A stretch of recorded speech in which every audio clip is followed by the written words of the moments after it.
Hello, everybody. Welcome into my latest live video. It's the 5th of April, 2024. It's Friday, and with Fridays, we usually do big shows. So I have a number of items to review and to build, and I thought I'd like to do something a little bit different today, and that is make it about you guys. So I'll let you choose what we do today.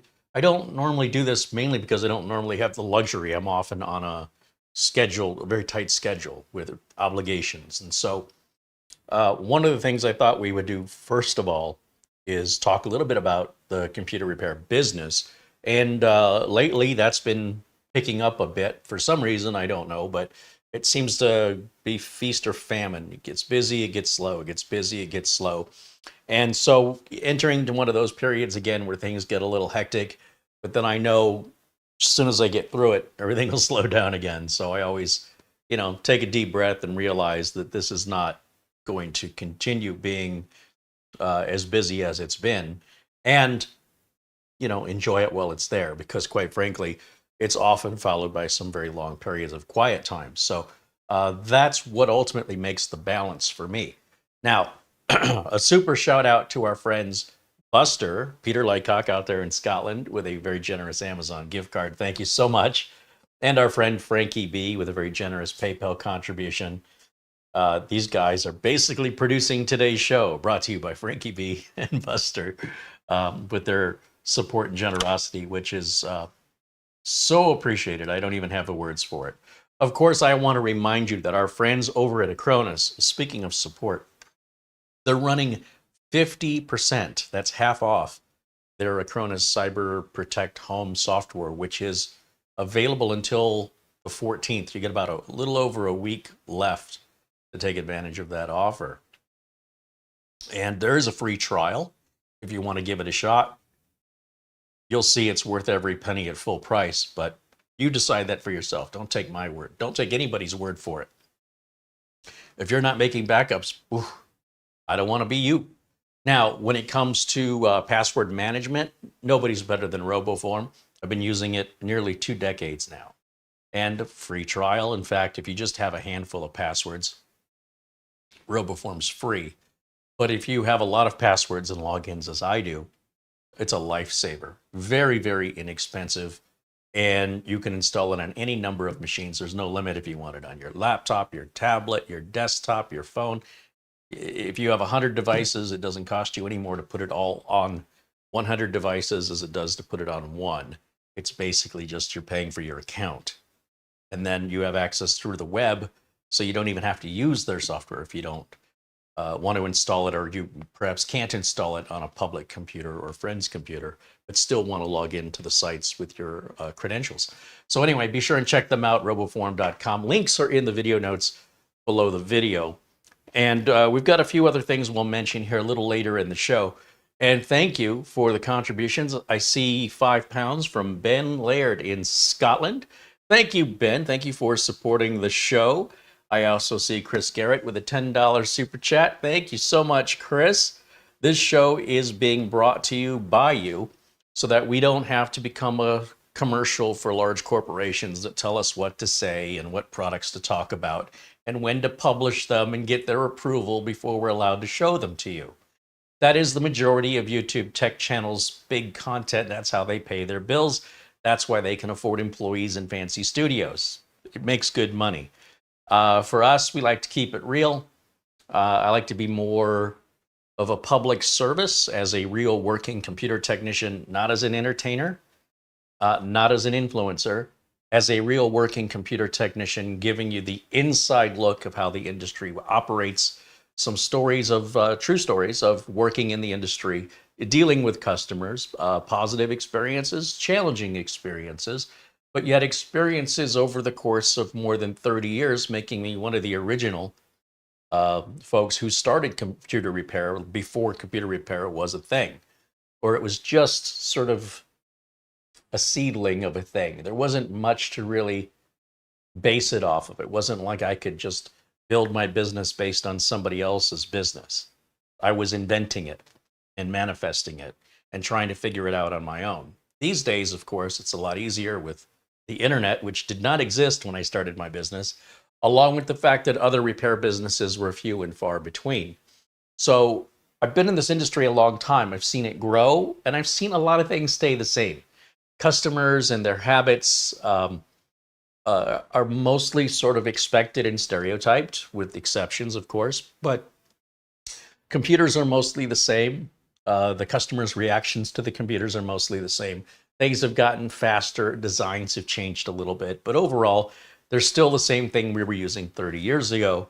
They've just gotten faster and maybe smaller and faster. And we can expect that to continue, of course, with smartphones and tablets as they continue to shrink, and shrink.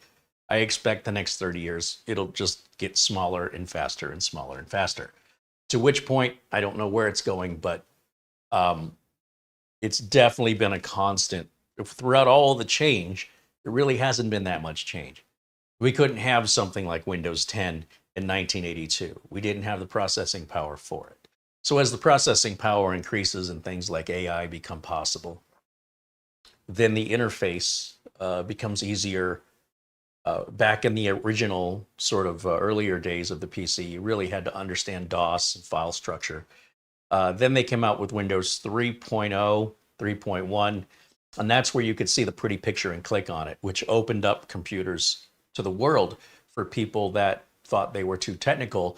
Now you just look at the picture, you point at it with the arrow, and you click on it. Now, as a computer person, I was greatly offended by that. It's sort of like learning how to read, and somebody came out with a picture book so other people could enjoy books. I get the principle behind it. If you can sell more books to people who don't know how to read by just not putting words in them, why wouldn't you? On the other hand, for those of us who do know how to read, it was like, oh, here we go. So we've made computers attainable to people who otherwise would not be or would not feel, through their own attitudes, would feel secluded or excluded from that as being for smart people. You know, this is something people do to themselves. It's not dictated by any agency. Nobody puts them there but themselves. So by advancing the look at the pretty picture and click on it, we've made computers so accessible.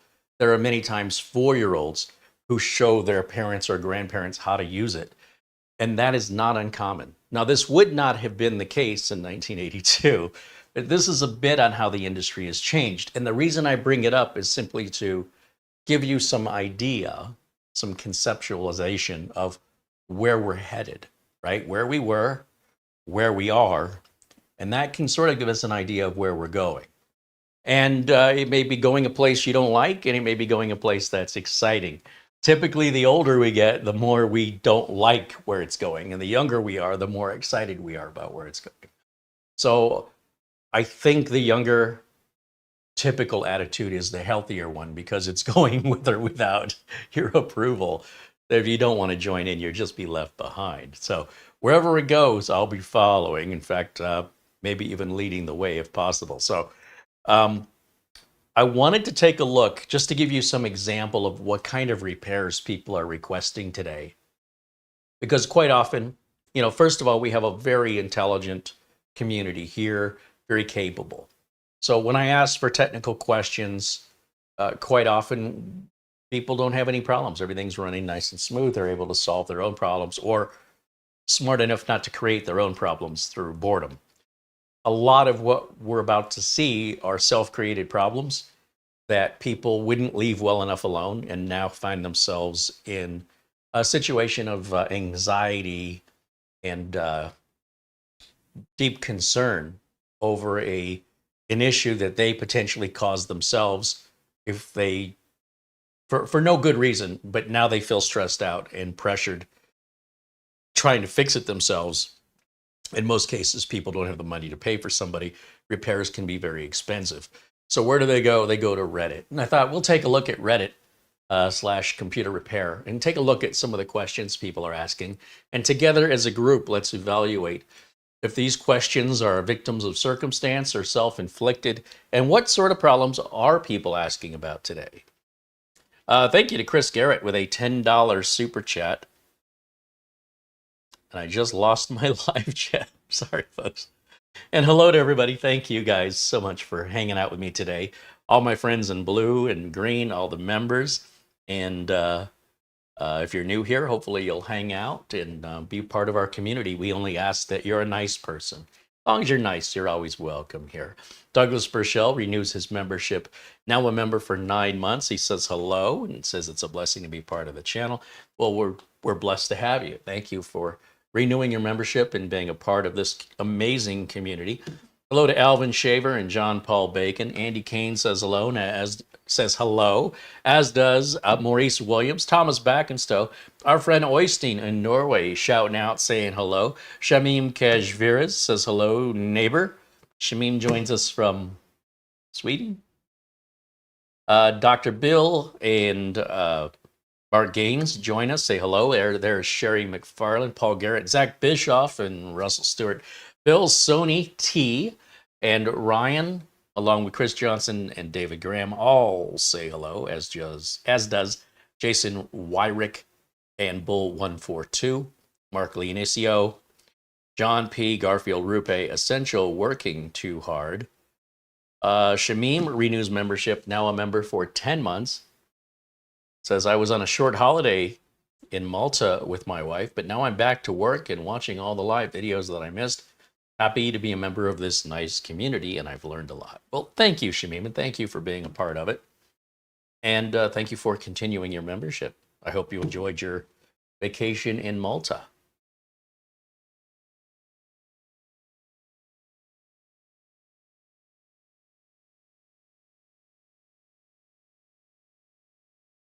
Pete Tracker 34 says, I have a black space on the upper left of my screen.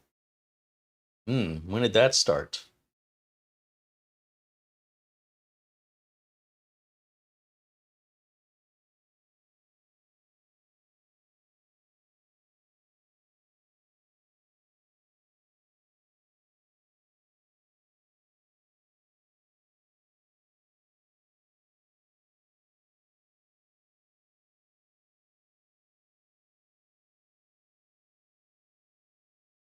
John P says, hello, I've made it to a live show. I'm watching on my phone. The free Lenovo PC you sent me is dead. You know, it's unfortunate that we've had a couple of folks who, I don't know if they're doing something to the computers or they have bad mojo, but folks that were in a situation where the computer they had was bad. And I don't know that John P was one of these individuals, but a couple come to mind where we sent them PCs as a gift from the community. And within months, they said those computers stopped working. And it's sort of like, I don't know what else to do. Like, I don't know if they have funky power, if it's just luck of the draw, or if it's, they got in there and started tinkering with something. I mean, I don't know. Could be any of the above. And we do what we can to help individuals. But after a certain point, it's like, I don't think it's even been a year since that Lenovo was sent. I'm a bit shocked that it lasted all this time. No problems. Then we send it, it breaks. Now that could be Murphy's Law. It could be a number of different variables that affect that. However, we do try to help people regardless. And sometimes it might be best for people to just continue to use a phone or a tablet or something less volatile than a PC. If they continue to have difficulties, there's no sense continuing down a path of difficulties if the phone or a tablet are working more reliably. My advice is to always stick to the path of least resistance, the one of least frustration. And if you're watching videos, you can always broadcast from your phone quite often to your TV, or even hook it up to a monitor if you want the bigger screen. But I'm sorry to hear that problem has occurred. It could be something as simple as a power adapter or something as serious as a bad motherboard, depending on if it was a power spike that occurred or if you tried to upgrade it and something happened. So I don't know what to say there other than I'm sorry to hear you're having that difficulty and that computer didn't last you longer than it did. That's unfortunate. But not sure we can help on that one. Matthew Martin said, you disappeared from my YouTube feed for 6 months. I don't know what happened. So that's YouTube. So YouTube has somebody called a YouTube liaison. And I'll tell you what I think is happening at YouTube. You have people, I don't know where to start this. You have the people that are the employees that get hired to do the job, to write the algorithms and to maintain the platform. And they report to their managers, and their managers report to their bosses. And their bosses are the ones that go to the press and tell everybody what's happening as if they actually know what's happening, right? But I think we're in a situation of, if you are familiar with the story of the emperor's new clothes, where essentially, if you want to keep your job, you tell the boss what the boss wants to hear, because the bosses are typically technically inept. They're managers, they're not programmers, they're not developers. They say, I want you to do this, but they have no real way to prove that that's been done. So I'll give you an example. The YouTube liaison will talk about why your YouTube numbers are low. It's because of you and not because of YouTube, is essentially what he's saying. That the YouTube algorithm does this and the YouTube algorithm does that. And he's interviewing some C-suite level executive or management that doesn't actually do the coding, who's being told by the employees this is how it works without any evidence, without any proof. They're just assuming all the information the employees are giving to them are real, and they don't have the technical knowledge to back up if what the employees are saying is true. So as far as they're concerned, they believe they're telling the truth, but they have no way to prove this algorithm is actually not damaging people and isn't causing problems and is even collecting the analytical data correctly, or even mathematically doesn't have an error in the math. They don't prove it. They just say it. It's all theory and conjecture. And then the YouTube liaison comes out and he just parrots the information from the executive at YouTube, which really doesn't have a clue what's going on because he's being told what he wants to hear by the employees who don't want to lose their jobs. There's no doubt in my mind that the management and the leadership at YouTube are being lied to, or they are knowingly and willfully lying to us. I have enough evidence that I've collected with screenshots to see that even though my content remains consistent, I have had periods of viewership and subscription drops that go on for months without explanation and then shoot off like a rocket as though nothing bad happened. We've seen YouTube attack content creators as well as myself with false copyright claims that they don't bother to do any due diligence with. They just assume you are guilty until you prove yourself innocent. They take all your money and they might demonetize you for life without telling you why or providing any evidence. So when somebody eventually files a class action lawsuit against YouTube to determine how much YouTube is potentially stealing from their creators through whether it's just incompetence or in fact intentional theft of misreporting, saying, you have illegal click activity. They have all kinds of excuses that they don't define, and they claim they don't have to define them. And therefore, there is no transparency. It's just, we're the boss. What we say goes. And if we say you're a thief, we're taking your money and you're banned for life. And you're standing there going, what did I do? And they say, we don't have to tell you. You know what you did.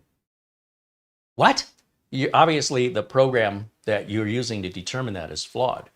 It took me 3 months of fighting with YouTube to get my channel damage undone, and it's never recovered fully from that. The channel was growing at a point that it was like a rocket, and then after YouTube, without justification and without any compensation for the inconvenience, cut me off at the legs for no reason, they eventually congratulated me on their review 90 days later that I didn't violate any rules. They didn't apologize, and they didn't replace the money they had stolen. So what choice do I have? What other platform can I go to? As a result, there are many channels that I used to watch that simply don't appear anymore, and I've forgotten about them. But then I think, what was the name of that? I like to watch a lot of like music reaction videos, and they just stopped appearing, all of them. So I started to look for them manually, and I couldn't remember their names. There's several that I like to watch. So I started typing in, the name of the song that I remember with the word reaction. And they're still on YouTube and they're still making content. But why have they stopped appearing on my feed? And so YouTube will use these excuses that put all the blame on the creator when in fact YouTube doesn't really seem to understand what they're doing. And they're being told what's happening without any evidence or proof that that's actually what's happening. And then they're telling the public that misinformation as though it were fact. And then their representatives continue to put information out that's conjecture. It's nothing but conjecture. But they talk as though it were fact, but nobody's ever proved it. Not once have I seen a video that backs up what they say with evidence. It's so disappointing. So you're not alone. A lot of channels have just vanished, but they're still there, and you have to manually look for them now. I used to find a lot of great stuff on YouTube that would be suggested to me, stuff I would have not thought to search for. That doesn't happen anymore. That hasn't happened for about 2 years. So now I have to think about what to search for, and then I can find the content creator, one that normally would have been recommended. And it's a real shame that they've broken the whole algorithm as they've apparently tried, because it was good. It was working good until about 2 years ago. They did something to it, and it is forever been disabled. It is crippled. And they're saying it's working better than ever, which suggests to me that they're able to make more money off the backs of the creators by their ignorance or dishonesty, because their income level is coming, they're raising their income level at the cost of the creators. And so unfortunately, there's not much we can do at this level. We're at the very bottom of this totem pole. It's sort of a take it or leave it situation. And just know that you're not alone. The creators, as well as the viewers, are all pissed off. And YouTube continues to insist that we're all a bunch of idiots. And there's nothing wrong with what they're doing. So what are you going to do? It's offensive. It's hurtful. It's unjustifiable. It's immoral and unethical. But until YouTube is forced in court through subpoenas to fully disclose and show transparency to back up what they say, they can say whatever they want. And your choice is take it or leave it. That's it. That's where we're at today. I would love the Department of Justice to get involved. I'd love to see YouTube forced in court to provide evidence to the analytical data and the programming of the algorithm that is, at the very least, if it's not made public, brought to the attention of an independent auditor who can look for errors in the mathematics or errors in the data where it could be corrupted or skewed, whether intentionally or through ignorance. But without that independent auditor, they're just hearing what they want to hear from their employees who want to keep their jobs. I am certain that's what's going on. So you brought up a touchy subject with me because, well, this channel has never been bigger. It's never made less money. It doesn't make any sense. So there you go. That's why I appreciate the viewer contributions and memberships. I never wanted to turn memberships on. And the way the channel was growing, I shouldn't have had to. But it is what it is, and I have no control over it. So what am I going to do? I could just quit and go get a regular, I can expand my day job of computer repair and managed service providing and forget YouTube altogether. My hope is that something soon will kick YouTube in the pants and either force YouTube to do the right thing or YouTube will voluntarily do the right thing. Will it happen tomorrow? Will it happen next year? I don't know, but I feel like one of two things is going to happen. Voluntarily or involuntarily, YouTube is going to do the right thing, or there's going to be a competitor, somebody like Elon Musk or Jeff Bezos or Netflix. Somebody's going to provide a YouTube alternative that's actually much, much more respectful to the creators. And Twitter, Elon Musk is trying that right now. He's struggling, but Twitter seems to be the most promising right now. So we'll see what happens with that. But believe me, I've got my eye on it. Companies like Rumble and Odyssey still struggle. And if you never heard of them, that's why. So, madness. Bebo with a $3 super chat. Right on. Thank you, Bebo.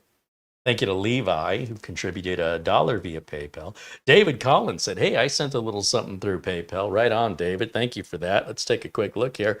Hey, our friend Ron Barnish with a $10 Amazon gift card and $5 from our friend David Collins via PayPal. Well, thank you, David. Thank you, Ron. You guys, you make the show possible. So I can't thank you enough for it. And I hope the community appreciates it as much as I do, because without the generosity, there's no show.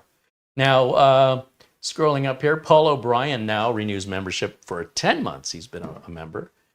He says, good to be back, some kind of normal. Have fun. All right. Well, we're glad to have you back.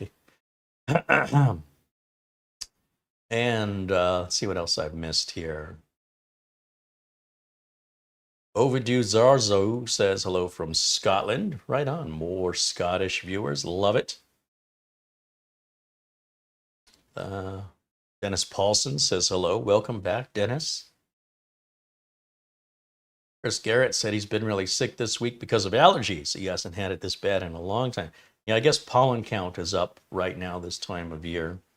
And we're entering into our extended storm seasons where we're going from an 84-degree day, say yesterday, to a 60-degree day with storms and clouds this week.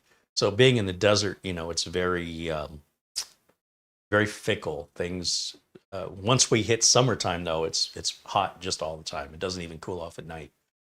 And the good thing about the rain is a lot of times it knocks those pollens out of the air. It cleans the air up. But the storms, they knock over trees, they close roads, they make a big mess. So there's a pro and a con to it. Router in the chat says, what's your opinion on Microsoft and A+ exams? If you have an employer that requires them, or you have a potential employer, you're applying for a job that requires it, then by all means get one. Otherwise, don't waste your time and don't waste your money for something that's not needed, not necessary, not required, and no one asked you to do. I mean, if you want to spend your money for something you don't need, be my guest. But unless you can tell me why you need it, I can't imagine why you would go through the time and money. Remember, they always want to sell you a renewal. Those exams that you take aren't forever. They certify you for a certain period of time, after which you need to be retested and recertified. It's an industry just like buying a car or selling you groceries. They're there to sell you more. This isn't just to take it once and you're good to go. So there's no sense studying and paying the money, in my professional opinion, unless you have an employer or a potential employer who requires that in order for you to be considered for that position. So I hope that's clear. And my attitude on this has been the same. The same question's been asked over 10 years. It's been the same answer I keep giving. The exam folks are really good at sales pitches, but they don't give you any jobs. Now let's take a look in the chat and see what else we've got. Thank you for the question also. Hey, there's AC's Drafting. Good to see you again. Scott says hello. There's Dustin Fuller with a $2 super chat. A member for over 12 months says, Kerry, here's a little something for the channel. Right on. Thank you, Dustin. Michael MacArthur's been a member for 22 months. Right on. Thank you, Michael.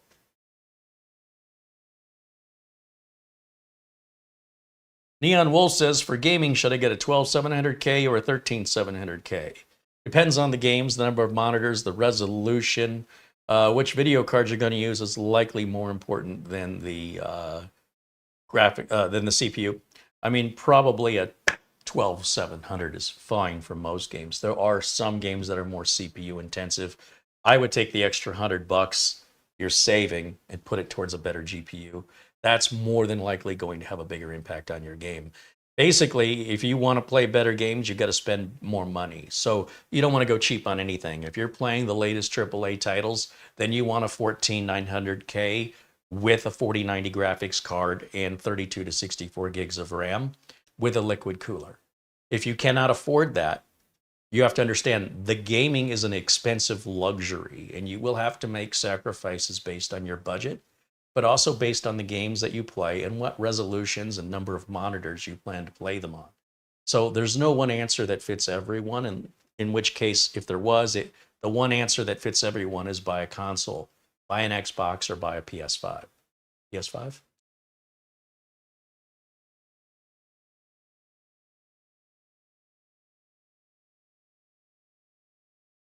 Unfortunately, yeah, it's impossible to answer that question universally. LRCX, now a member for 10 months, says, hey, Carrie and Mara and chat, listening while working. Right on. Good to see you again, Larry. Nick Cavery with €5 in Super Chat says hello and catching up at 2 times speed because I'm late. Right on. Well, thank you for supporting the channel. Thank you both.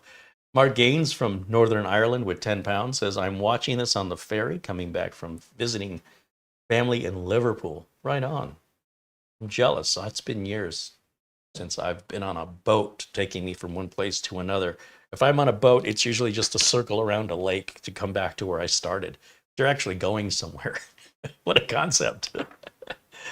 Let's see.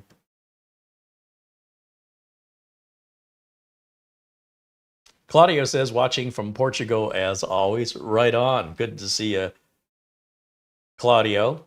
Dennis Paulson says, is Mitch still around? Oh, yeah, Mitch and I hung out earlier this week. We took a little road trip up to Payson, Arizona, did a little hike down to a waterfall, and just spent the day away from Phoenix.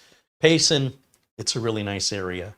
It's only about 60 miles away. It's an hour and a half drive, and you feel like you're 1,000 miles away from Phoenix. So it's a great thing to do, especially during the week when a lot of people from Phoenix will escape especially in the summertime. It's about 30 degrees cooler up there. So in this case, it really wasn't that much cooler. It was maybe 20 degrees cooler. But because it was during the week, there wasn't very busy, but also a lot of the regular restaurants are closed Monday, Tuesday, Wednesday, and they don't open until Thursdays. So because we were there on Wednesday, there were just a lot of places that won't open on Wednesdays. Their first day of the week that they open is Thursday. Obviously, with the regulars not being enough business for such a small town. But it's a fun escape, and yeah, we had a very pleasant trip, and it's so close, like I say, to just go up there and come down. It's just a day trip. You don't have to stay the night or anything like that. And you go on a full tank of gas, you're going to come back with half a tank of gas. So it's no big deal on the cost to get up there either. So yeah, Payson, Arizona. You can search YouTube for Payson, Arizona, or Tonto National Park, Tonto Natural Bridge, things like that. A lot of parks and a lot of hiking up there. Great escape. Mortant, now a member for 22 months. Right on. Mortant says, hey, Carrie, it's 22 months. Wow. That 200R build is still running great. Thank you again. Right on.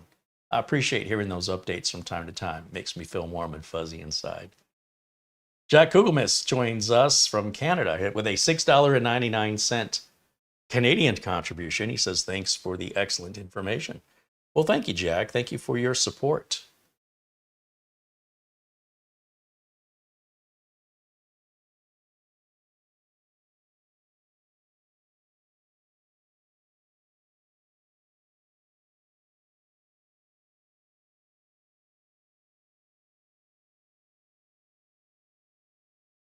Jason Wyrick is offering John P., who's having some trouble with the Lenovo we sent him, some free troubleshooting if he wants to email him. This is the amazing community that we have that I'm talking about.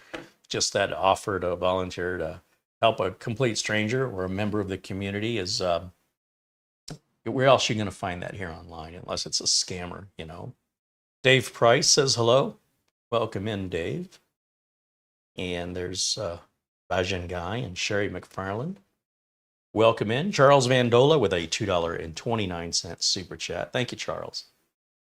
So yeah, what I thought I'd take a look at today is if we look at some of the types of repairs that people are asking about today, and I thought with customers being as privacy concerned as they are, my ability to show you computers is significantly reduced compared to what it was a few years ago. Since the pandemic, everything's really changed. So let's just go to Reddit, where people have voluntarily provided all of their information regarding their computer problems. And let's take a look together and see if we can't figure these things out together or shake our heads or nod our heads after what we read. Are you ready? Let's do this. Okay, so you can follow along. We're just at Reddit/computer repair. And I am going to, well, I guess you can't see me anymore, so it doesn't matter if I have to walk up to the monitor. But that's just too far away for me to read that. Wait a minute, maybe I can make the font bigger. Yeah, that works. Let's see. He's got a motherboard. It's a B550. I believe without looking into the BIOS, XMP has never worked. He's got a Ryzen 7 2700 that's liquid cooled, which is weird for 2700. Plenty of fans. People are just so obsessed with heat. Started with my old build. I had an 850 watt power supply on a B450 Pro Max motherboard. Everything had been working. I want you to pay attention here. Everything had been working great. This person decided to spend time and money they didn't need to spend to create a problem they didn't have that now they need help solving. He said, I could run any game and I wanted with very little to no lag. Like an idiot one day, here we go. This is how a lot of problems start right here. I would say 70% of all the calls for repair I get are created by the end user for no apparent reason other than perhaps boredom. And I find that unfortunate, especially when people claim they don't have any money and they can't afford to have it fixed. They should have left it alone. But if you leave things alone, you don't learn, right? So the benefit of doing this is, of course, you get the learning experience. But if you go to school, I think you'll find with the student loan situation here in the United States, education can be very expensive. Of course, ignorance can be very expensive too. So, everybody's got to judge for themselves what the right way is here. But let's just take a look. Everything had been working great. I go, okay, this is his old system. After the install, I booted up and loaded BAM, which is a graphic intensive. Haven't had any trouble. Would restart and try again and get a blue screen of death. Booted into safe mode. I am insulated. Stay on. I'm just going to scroll through this. He's written a novel here. Then as I was pulling my head out of the hole on the made with the wall, changed the PCIe slots. To my surprise, boom, Windows came up. Anywho, after upgrading the hardware, decided to give AMD another shot. Boy, oh boy, what did I just click on? This guy's written a 6-part television series. I've checked and updated the BIOS and all the drivers, activated Crossfire. I have the game to set and run in Crossfire mode. Yikes. Playing around with his paging file, doubling his RAM values, cannot get any VR games to stay on more than 2 or 3 minutes. Gets to load, it shuts me completely down if on an article I can't find because it started there. Could be a power setting in the BIOS not allowing the GPUs to get out. It's weird somebody's running Crossfire today. That's very strange. Is there any hope for me? I hope that maybe y'all can guide me into getting my system to where I was before all this started. Should I refresh my GPU cards? He's got 2 graphics cards. Really have no clue when was this posted in 2007? 13 hours ago. Huh. It's just an obsolete configuration and nobody has commented on this so far.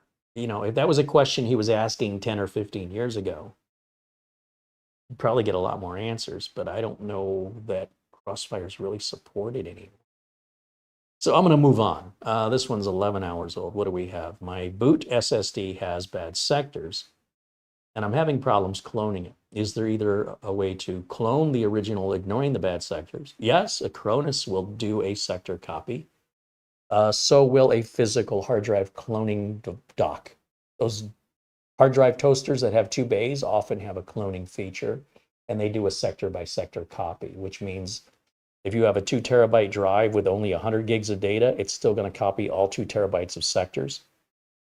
That means your destination or target drive also has to be 2 terabytes or larger, because you can't put 2 terabytes worth of sectors on a 1 terabyte drive. You know what I'm saying? So anyway, if I get a bootable image, do I do a refresh or a repair, or do I do a clean install of Windows 10 and then somehow magically reinstall all my programs in batch Well, this is why you make backups, right? So if a customer called me and I mean, I've never heard of an SSD having bad sectors. I've never even heard, they're making an assumption here. I don't think they really know what they're talking about. But um, if your SSD is failing, I would certainly replace the SSD. It's very inexpensive. I would use Acronis to restore my operating system, which would include all of my installed programs. And all of this, did I mention Acronis was 50% off until April 14th? This would have taken minutes instead of whatever all of this is going to become. It looks like they're trying to do everything on their own for free using things like RescueZilla and other free utilities. And the free versions are just crap. You can't count on them. They're free if your time has no value. With the Cronus being cheaper than lunch at Arby's, I don't know where this person eats and where they're getting food for free, but for the price of less than one lunch, they could have a year's worth of a Cronus that could have made this no big deal. They could have made a better decision here.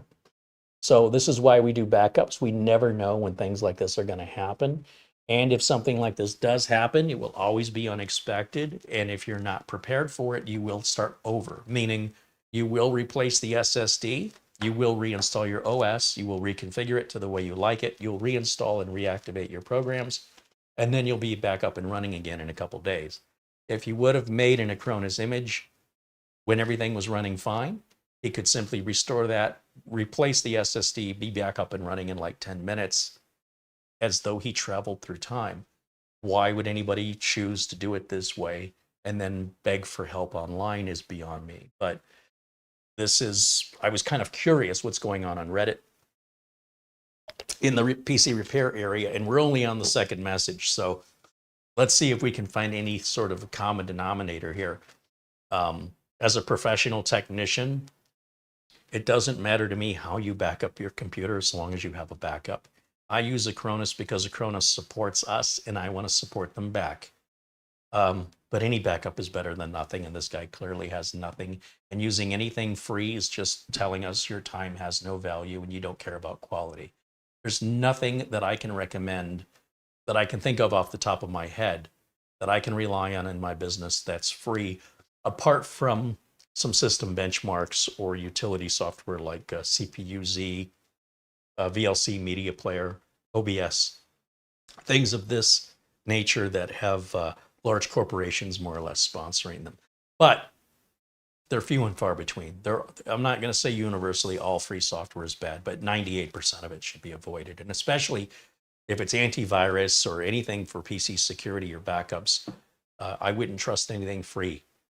I think you'd have to be insane to entrust your security or your backups to anything free. But that's just me as a professional, where I can be sued out of existence if I charged my customers and wasn't able to deliver on what my customers paid me for, such as a restore to get them back up and running after a disaster, regardless of what the disaster is. Failed drives, a break-in, robbery, a pissed off employee sabotaging the company, a fire, a flood, a car driving through, some intoxicated driver smashing into the building.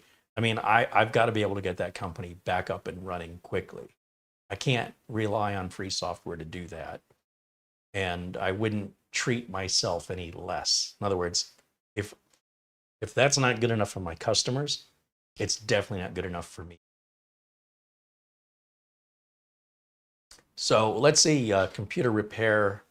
My son wants to upgrade a video card. I'm looking for somewhere I can take it to have this done. What a shame. What a shame.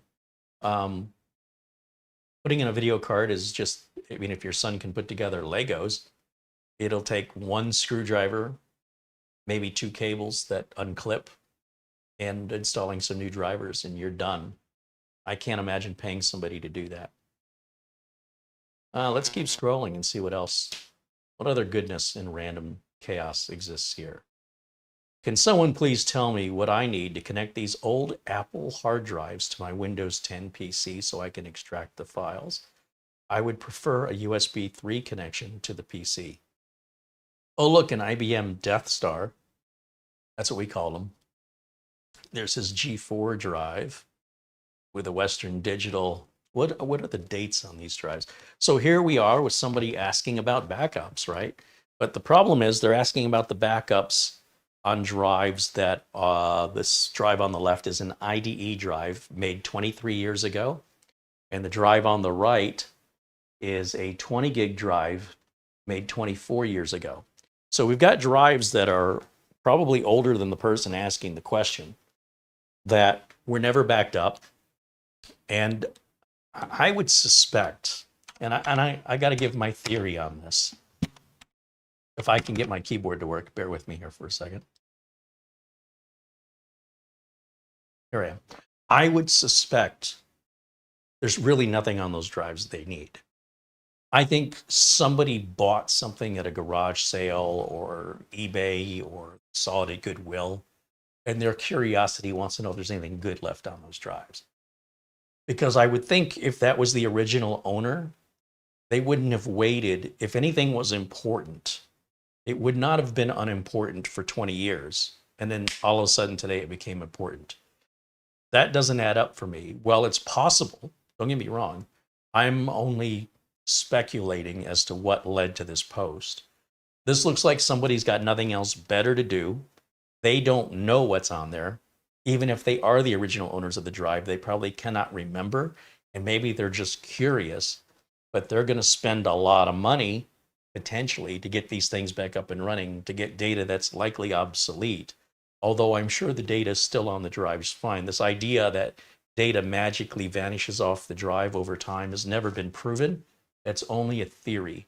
So I don't know that anybody's got any technology old enough to prove that theory is real. But eventually, I mean, everything fails, right? I mean, the earth and the sun themselves will eventually fail. So nothing is permanent in that sense. But that's a little concerning that all of a sudden, 20 years later, this person now wants what's on those drives, which implies to me that that's not their drives and they're maybe nosy or curious. Or, I mean, if whatever was on those drives 20 years ago wasn't important in the last 20 years, why would they suddenly be important today? It makes no sense. And if it was important, why didn't you back it up? Why aren't we instead just doing a simple file recovery or backup recovery rather than a drive recovery, which is nothing more than a very, very expensive and time-consuming type of backup with no guaranteed results. So I think we're going to find a common theme. There's no rehearsal. These videos are live. I don't know what the next Reddit message says, but I wonder how many of these solutions are simply from having basic backups that are very inexpensive and quick to do. I'm kind of curious. We take a quick look here through the chat to see what I've been missing. Scroll back a little bit here. Steve Mercure says hello, and Brad Revel saying hello. Oystein, a member now for 20 months. He says, it's awesome that one of your broken mini PCs has now worked. I saw the YouTube video from Computer Hardware Tips and Tutorials. That's you. I can't get one past you. There is a YouTube channel I stumbled on with what sounds like a young man starting a YouTube channel, trying to repair electronics, and I mean to a board level, not to just swapping parts. And I had the Zulu PC and the B-Link mini PC here that were junk as far as I wasn't going to take them any further as far as repair goes. I didn't want to throw them out. And I thought, I'll hold on to them, find a place for them. So I saw this smaller YouTube channel starting, and I said, hey, would you be interested? First of all, are you in the USA? And if so, would you be interested? If so, I'll send you these two mini PCs. My cost, no cost to you. And you can try and fix them and make a video out of them, and you don't have to send them back. I don't want them back. If you're successful, they're yours to keep. If you're not successful, they're yours to keep. Makes no difference to me. I give you some content. He said, yeah, I'll take you up on that offer. So I sent him out. So I didn't really talk about it, but yeah, that's exactly what, and he posted the video of his diagnostic and speaking with his community or going on Reddit, wherever he's going to get some advice as he's still learning this process. And I'm very impressed with the level of depth that he got into in diagnostic. And I don't think he's got the Zulu fully functional, but he got it up further than I did, I'll tell you that much.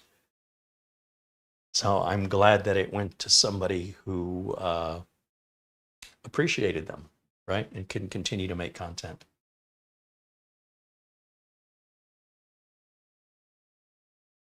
Steve McCure said, at one time I used Clonezilla for backups. However, after learning of and purchasing Acronis through this community, I'm totally sold on it for drive copies and backups. Well, you're going to have support, right? And you've got the money to keep developing it, where free projects or volunteers that, you know, there's really nothing in it for them other than the enjoyment they get from doing it. They don't want to deal with customers and adding features, because if they're not getting paid, why should they? So sometimes it eventually gets done. There's some serious issues I have with OBS, but it's hard to complain when it's free. However, you know, I understand the limitations because it's free. I also have, is it XSplit? I have a lifetime license for that, and I still think the free OBS is better than XSplit. So I have alternatives. I could use Streamlabs OBS too, but for the things where OBS is lacking, it's also simpler.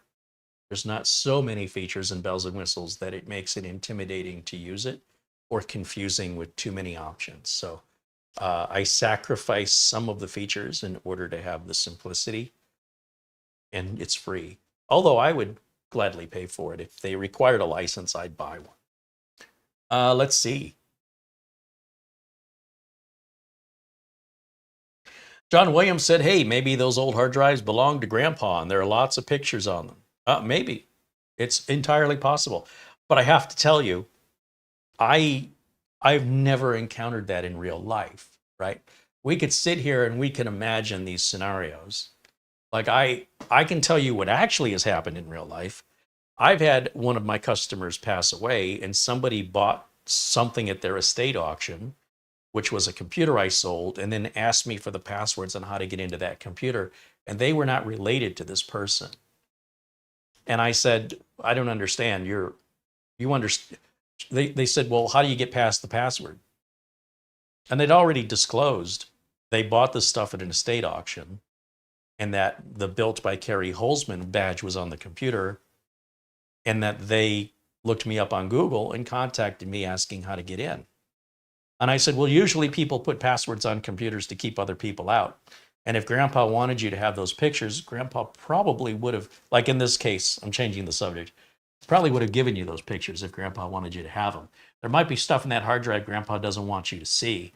And Grandpa, if Grandpa knew Grandpa was dying, would have either completely securely erased the drive or copied anything off that was important.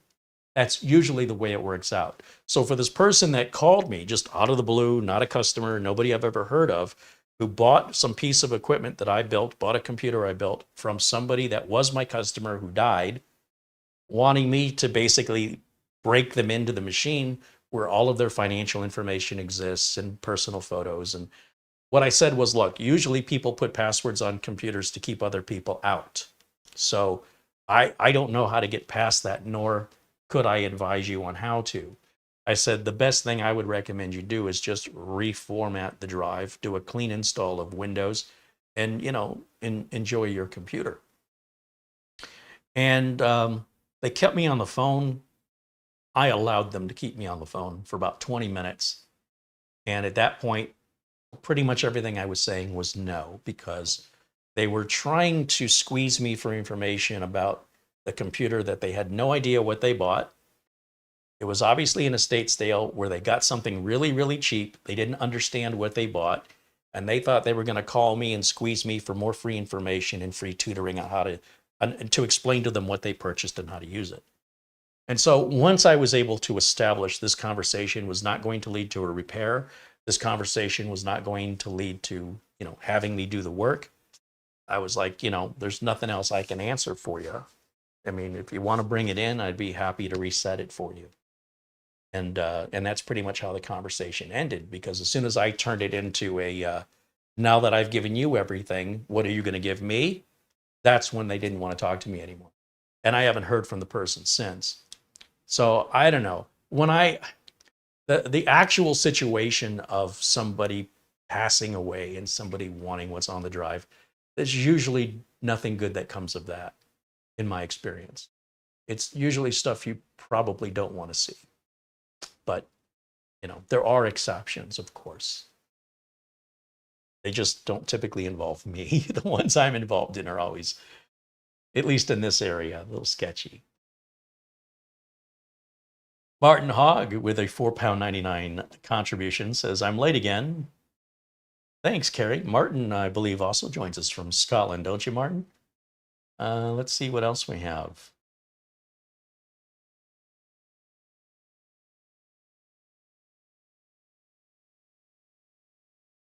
Jason Wyrick says there's a local computer shop's tech that swears the data on an SSD will be lost if it's not powered out in 10 years. I'd ask them to prove it. Prove it. Show me a 10-year-old SSD that hasn't been powered on, and let's see if the data's on it. If you can't prove it, then shut up. That's essentially what I'd say. Put up or shut up. Remember, I'm Gen X, right? I was raised in the 80s. Our options were very simple back then. Take it or leave it. Do it or don't. We didn't have a bunch of different accommodations for everybody. It was you're in this aisle A or aisle B. There's no other aisle, or you can leave. So when people make statements like that, I'd simply ask them to provide evidence of that. And if they want to send me an article to a YouTube, to a tech channel or a YouTube channel, that's all theory. That's all theoretical stuff. I want to see actual evidence of it happening. It doesn't exist. There is no actual evidence. It's all just research and theory and conjecture. And so much like anything negative, it tends to spread like wildfire, versus anything useful and helpful and positive, people don't get to hear about as much. We typically hear the lies and the fears, the things that scare us, the things that worry us. These are the things that travel. The gossip, negative gossip, travels much faster than positive gossip. And positive facts, they barely move at all. So we do what we can to push through that. And I encourage you, even the things I say, fact check me, look for evidence of what I'm telling you. Or ask me to provide you evidence for it, if such case. When it comes to my experience, my experience is that. That is my evidence, is my experience. But my experience, it doesn't speak for all techs, nor does it speak for the world. It speaks for the area I'm in, for the customers that I've had, for the experiences that I've had, and no reason to lie about them. I don't make any money in sharing my experiences, whether they're true or made up. There's no motivation for me to make up experiences. It's not like I don't have any to share that I have to make them up. So I only share them in the hopes that it's helpful and that the lesson I learned from it will be a lesson you'll learn from it, so that you don't have to go through that experience, or you'll be better prepared than I was. I guess that's the bottom line. Brian Henry says, did Carrie ever give us the fix for the HP with the Intel Optane? Not yet, Brian. I'm still waiting for the internet geniuses who always claim they knew the answer. When I provide the answer, there's always comments left that said, oh, I knew that was the problem. So I'm waiting, and I feel like I'm going to wait long enough that no one can dispute the fact that the internet is not a reliable source for configuration or help when it comes to asking for help for anything, health, if it's medical, if it's technical. You're going to find there's some good sources, and you're going to find there's a lot of bad sources of information. When you find the good sources, hold on to them, bookmark them, favorite them. There's some great and useful YouTube channels out there, but they're hidden amongst the majority of that's all just crap and nonsense, where people have no clue what they're doing, or they don't know what they're talking about, or all they're doing is stealing other people's work. They're plagiarizing other people's work. There's a lot of that here on YouTube. So when you ask them to explain it, they can't. They don't understand it. They go, well, if you do this and you do this, this is the result. And if you ask why, it's because that's what fixes it. They don't have the technical knowledge to have come up with the fix themselves.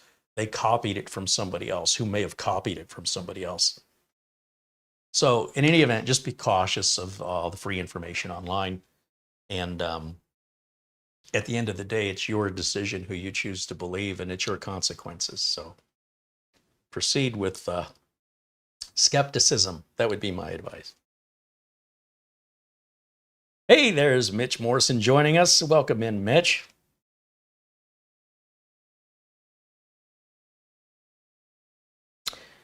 Nick Caffrey says, "I wonder if anybody approaches their own machine with as much thought as that. I think most people towards the end of life just lose interest, and the data just gets lost."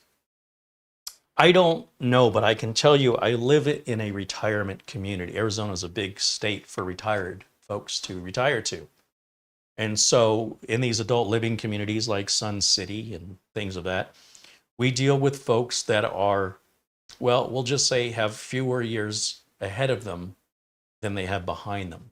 And yes, they do call in and they do ask, how do I protect this family tree information that I've been collecting? And nowadays it's all cloud-based, where the family tree software allows you to upload that so that even relatives you don't have yet or you don't know can find all the research that you did. A lot of times people don't want to lose that. A lot of times people have old photos they have taken thousands of hours of scanning and cleaning up and titling and labeling, and they want to make sure that that gets passed on properly in their family. And they do ask, how do we do that? There are services like, even RoboForm has the ability that you can give someone access to your RoboForm passwords if there's somebody in your life, a spouse or a very close friend that you want to give access to in the case that something should happen to you, that they can log in to your credit cards and your bank and be able to close things up, if you will. Without that, it's still possible. It's just a lot of paperwork, right? Somebody's got to be in charge of the estate and go through the process. It's very unpleasant. And provide the death certificate. You got to wait for the death certificate to arrive. It is a lot of waiting involved. There's a lot of paperwork in order to shut down accounts, or they can just be ignored, because anything involving credit cards, there's not like they're going to come collect the body if they don't pay up. It doesn't matter if they report it to a credit reporting agency and their credit goes down in the toilet. They don't need it anymore. They'll never use it again.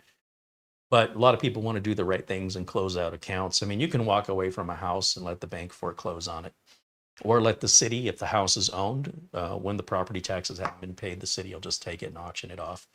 So there are families that just walk away, especially families where there's no money to be had, right? If a house is going to cost money to sell it, a lot of times people just let it be the bank's problem. They just walk away.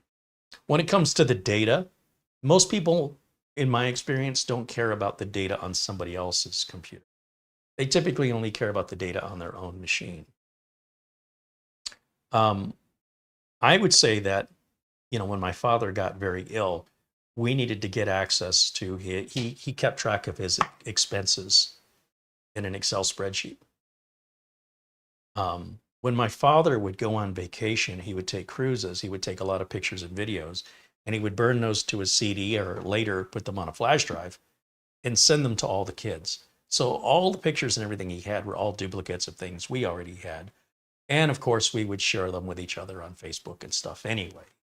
So this idea of storing your pictures on your own hard drive, it doesn't really happen much anymore. For the most part, people are taking pictures with phones. They're going up into the cloud automatically, unless you specifically turn that feature off.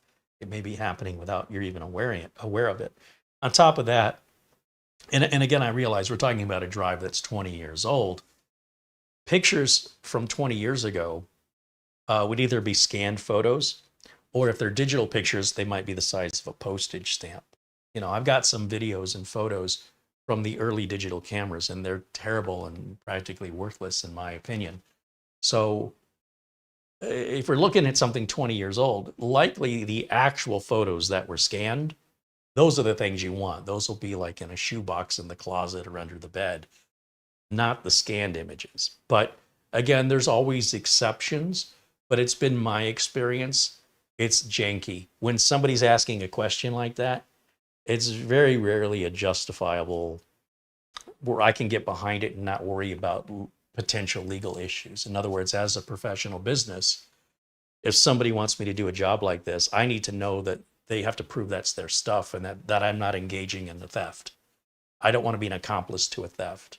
I also don't want to be involved in what may be a family issue where there could be some arguing or debating over whether or not that person should be pulling that data off or that data should stay private.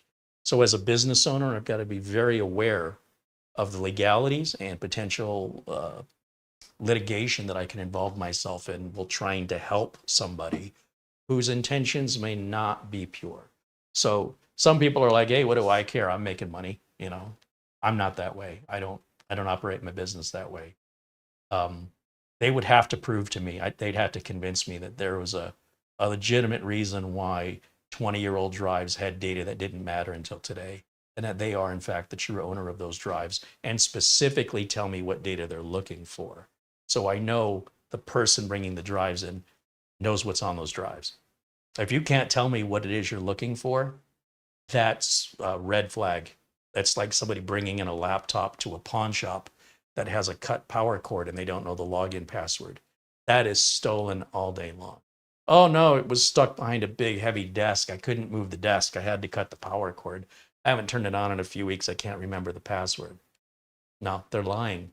They're trying to sell that probably for drug money. I don't know what's going on here, but it's suspicious. I'm just saying that's got red flags all over it in my world. You might think it's fine. Um, I talk about this because I've actually had the experience. You may have never been presented with this, right? So if you've never been presented with this situation, you might not think it through. You might think it all sounds innocent. But when you've been in this business for a while, some things you can learn the hard way aren't what they appear to be. And you might regret getting yourself involved in it. So caution is strongly encouraged. Now on Reddit, there's no liability. Anybody can answer anybody with no consideration of liability or accountability. Anybody can post anything, right? So if you wanted to help this guy out because you think it's genuine, you've got nothing to risk. But if you're charging for that service, and what you are doing is actually getting involved in a theft, you become an accomplice to that, regardless if you were hired or not. So it is a little bit different when you do it for a living versus a hobbyist. So I see stuff like that and I just think that is suspicious. Where's your backup anyway, right? I mean, we keep coming back to that. Barry Russ with $10 in super chat says, hello, CH. Blessings to all in chat. Right on. Thank you, Barry. Thank you for supporting the channel. Let's see. Nick Caffrey says, he's a boomer. You're so right about the binary choices we had. Simple, more patient times. Yeah, it was definitely less complicated, but it was also more conform or don't. There wasn't the world conforming to you. And I'm not saying one way is better than the other, just one way is how I was raised, right? So that's just how I am because of how I was raised. Let's see.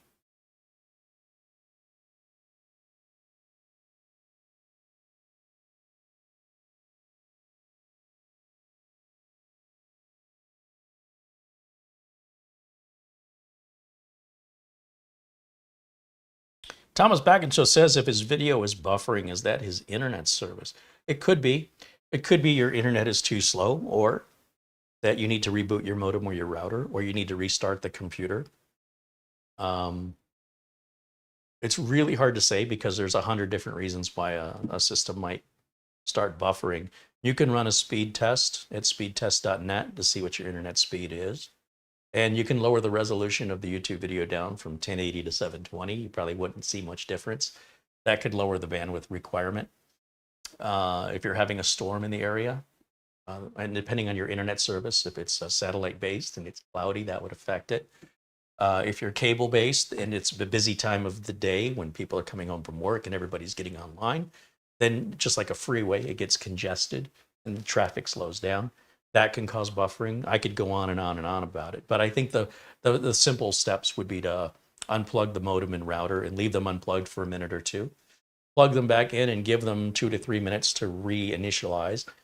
Then restart the computer and clear out your cache and your cookies out of your browser. Just clear it all out and make sure you go to help in about on your browser and make sure you've got the latest version.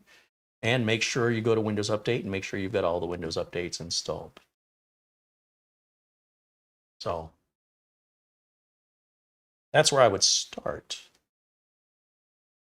Chris Johnson basically said, yeah, try reducing the quality. There you go.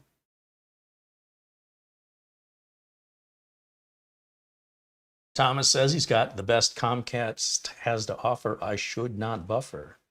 Yes, but the router and the modem can still get clogged up. Just like plumbing, you could have the best water pressure, but your plumbing can still get clogged up. So you may need to just sort of give the modem and the router a little bit of an enema there and free up the data plug, which could also be occurring on your browser, especially if you use Google Chrome or Microsoft Edge. They're very resource intensive these days. There's talks of updates coming out with a slider to tell it how much RAM to use. But if it's been a while since you've cleared out your browser cache or that you checked for the latest version, there could be something that you're experiencing. Could be an antivirus program that's slowing you down or something running in the background that's slowing you down as well.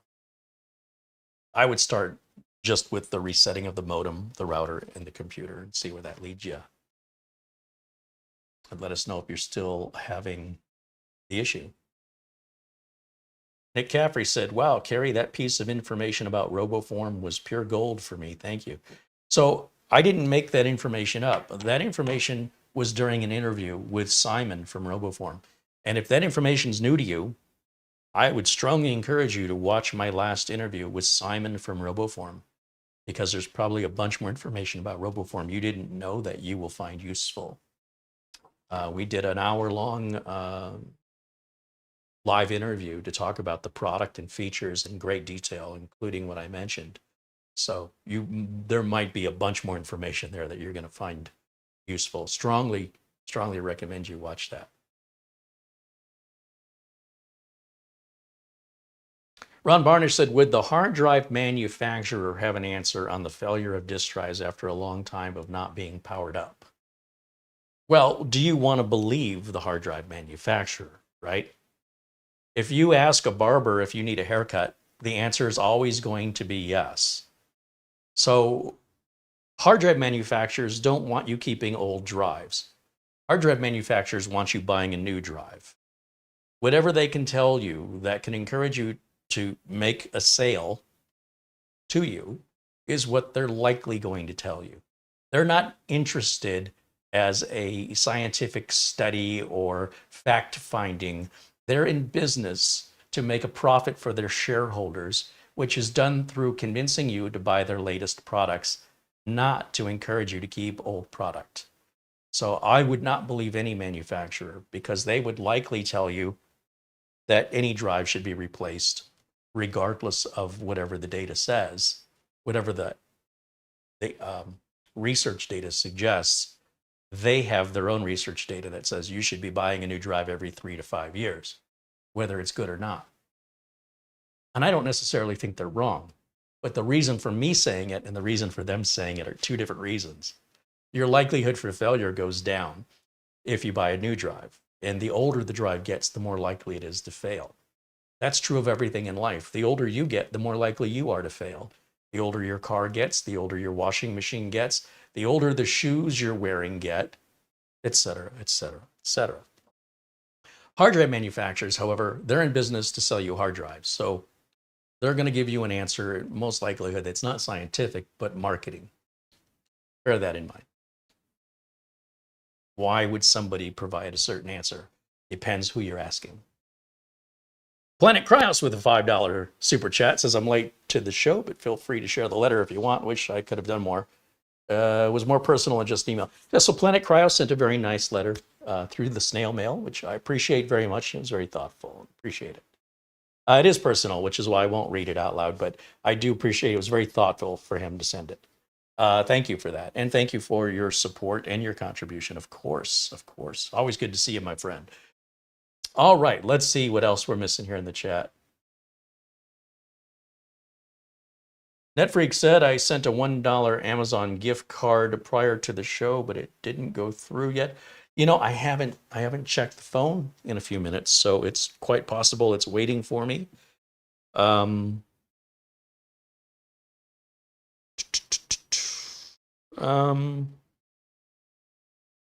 stuff about that, the lunar eclipse. I see updates.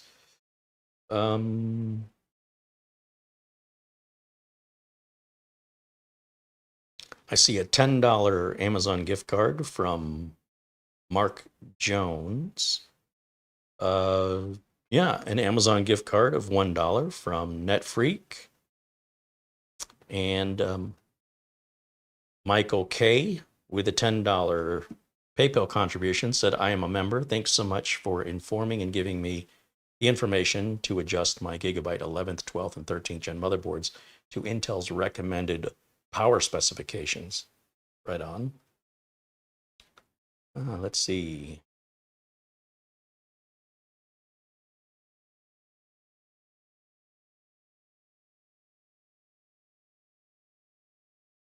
I think that catches us up. All right. Well, thank you all for your support and contributions. And I will go switch back over to Reddit because we've only made our way through 3 of these things so far. So let's see what else people are asking about that leads to another rabbit hole. Now, I noticed on this one with the drives, there is one response here. Let's see what that response says. You need an IDE to USB adapter. These likely will not be readable on a Windows machine without some kind of drivers. Apple uses the old HFS file system, which Windows doesn't support natively. A good workaround to be use some flavor of Linux. Now, the newer the question is, the fewer responses. So we're scrolling from the newest questions. As we scroll down to older questions, we should see more responses as it's given more time for people to respond. This person wants to know, is it possible to repair this? And what they've got appears to be an M.2 drive socket here, which doesn't look like it needs to be repaired. It looks like it was never there. Oh, I take it back. There it is right there. It was there. Is it possible to repair that? Well, if you have a hot air soldering gun and you know what you're doing, or you take it to a repair shop that has the proper tools and experience, that's no big deal. There are 8 responses.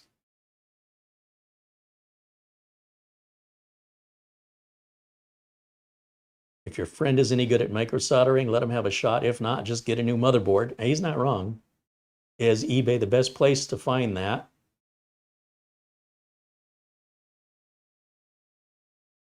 It's ripped pads, totally doable with a hot air station. Yeah. Yeah. Top 3 pins are pot. See, this guy knows what he's talking about. Take it to a micro soldering repair shop and they'll fix it. Yeah. Yeah. We're getting some good info here on Reddit from the responses. Update, I took it to a local repair shop and they soldered it back on for $135. Well, there you go. I think that repair at $135 is a fair price. I don't think they got gouged. And I don't think it'd be worth anybody's time to have to tear that down and again, take on the liability. If you break something, you know, it's got to be worth the person's time to take on that liability in a professional way versus having a friend do it. I have a laptop that I couldn't get to come up for anything. Windows 10, it's an HP Envoy. Oh, what a surprise, an HP. It would not boot into safe mode. It would not boot off a flash drive. I finally got it to boot off an old Hiron's boot CD and got a backup of it. See, here they made the backup after they had the problem instead of making the backup before. And this is the biggest issue, right? It's like trying to buy car insurance after you got into a car accident. Now, in this case, they got lucky. They were able to make the backup after they needed it. After making 2 good backups, I reformatted the machine with a Windows 10 USB installation media, but it kept failing. I found a hack to get it to finish. Well, that's never a professional thing any professional would ever do. Didn't have a lot of drivers. Try to add them back and reboot. Tried the same thing next time, only with the NIC, the network interface card. Took the mini Wi-Fi card out, no problems afterwards, restored from the backup, kept blue screening, finally wiped and reinstalled again. Yeah, well, I mean, sometimes if you've got nothing else better to do, this is something, I guess. He said he used Ghost Explorer and grabbed all the documents, but this is one of those that makes you want to quit side work. For sure, absolutely. You know, what's your time worth versus what's the cost of replacing the machine, even with something used? Even if you bought the exact same machine off of eBay, what would that cost you versus how much time have you invested into this? There is a response here. What does the response say? Yes, hardware failures happen and no amount of software magic will help. That's genius. That is genius. Boy, if I had a t-shirt made for my business, this would be it. The number of people that try to download something because their computer's running slow. It's like eating more because you're trying to lose weight. It's the strangest behavior I've seen. I explain to people there's really no software that can make your computer markedly faster. You need to put in a faster drive or upgrade your CPU or add more RAM. But putting software onto a computer that promotes it's going to make your computer faster is the equivalent of trying to eat more to lose weight. It just doesn't make any logical sense. I had a computer repair this week for that very reason. Let's see, laptop suddenly turned off. I bought a customized, okay, this is concerning. Customized by who? A professional? A home enthusiast? A Lenovo laptop. Is it a laptop? Yeah, it says laptop. Which has an Intel i7-14700HX with an RTX 4060. Oh, that's pretty new. I got the laptop delivered 2 days ago and everything was working as intended until now. I was playing Grand Theft Auto 5 with my friends over a Discord call. Suddenly it turned off. No charger on, I think he means no light on the charger. No power light. It's not turning on. I tried holding in the power button 10, 15, even 60 seconds. And with and without the charger, tried clicking the power button. Nothing worked. Saw some videos online. And most recommend unplug the battery and try, but I have an internal battery. If I can't find a way to fix it, I'll have to get professional help. And I wanted to try everything first. Please help. Someone said, I think I had this problem before on a client's. It was something to do with memory usage and storage. In the end, I had to disconnect the power adapter and do a hard reset. Once booted, I cleared the internet caches and junk files, updated their apps. Well, that's not very useful. I decided to ask for help from Lenovo. As it's a new laptop, I didn't want to mess up the warranty. Smart move. Agreed. That's probably where you should have started. Here's a person that says, what is this part? So they see what appears to be some burn marks. They're making an assumption that this part needs to be replaced without any understanding of why this part has burn marks. So if you're not replacing what caused this part to go bad, think of it like this. Let's say you have a fuse that went out. So you replace the fuse, but you don't solve the short circuit that created the burnout of the fuse. You're just going to burn out another fuse. So by isolating, and this is where people think they're being smart.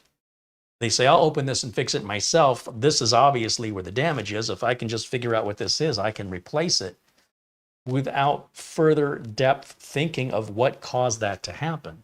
So going through all the effort that they're going through to try and repair it will probably result in the part they're replacing doing the exact same thing, since they've not resolved the cause of the problem. It's like you want to treat the symptom and not the cause. And therein lies the problem between, from my perspective, hobbyists and enthusiasts versus professionals. Hobbyists and enthusiasts will almost universally, not always, there's always exceptions, they will always have a very simplistic, in my opinion and in my experience, What is typical, stereotypical, and expected is a very shallow surface view of the problem. Whereas somebody more familiar and more knowledgeable looks below the surface. That never occurs to the hobbyist or enthusiast until they've done this process and wasted their time and realized you need to go deeper. Then they might realize that's above me. You know, I'm not comfortable with that level of going down that deep. Probably should have taken it to a repair shop first. It probably would have cost less. It probably would have already been done. Some people enjoy the process, and if you're enjoying the process, you know, don't let me get in your way. But if it's important, and it's important enough, the simplest solution would be to replace the entire board, not to replace a component on the board. Likely the cause of that is somewhere else on the board. It could be the power supply itself, which would, you know, be yet another board, in which case it may be a great excuse to upgrade even to something used that's newer than what you have, which may be cheaper and faster than trying to repair it yourself, unless you're after that experience. If you're after the experience, then, you know, don't let me stand in your way. People don't hire me because they want an experience. They hire me because they want it done. Just get it done. Get it done quickly, get it done cheaply, get it done right the first time. That's what I am tasked with every day of my life and what I do. So when I see people that just like to tinker and they're just asking for a little help, you know, there's nothing wrong with that. So without knowing that perspective of the person trying to do the repair, it's hard to advise them how to proceed because we don't know why they're doing it. But something to keep in mind. Let me take a quick look here in the chat. Peter VZ with a €2 contribution. Thank you, Peter.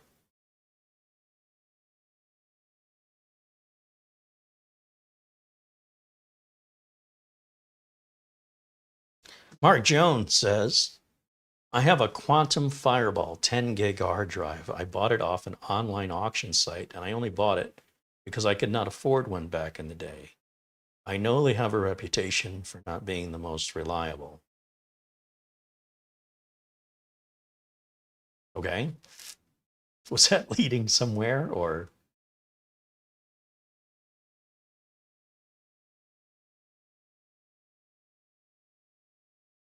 Sherry McFarland said, I'm happy to say that my laptop's been working wonderfully. It was heartbreaking to have a brand new laptop have its motherboard and GPU fail. They said they replaced the motherboard and thermals. Oh, I don't think I heard about this story, Sherry. You bought a new laptop? Who made it? How long did you have it before it broke? How long did it take to get it back working? Kind of curious. Planet Cryo says he should have a closing date next week on his first house. That is exciting. Right on.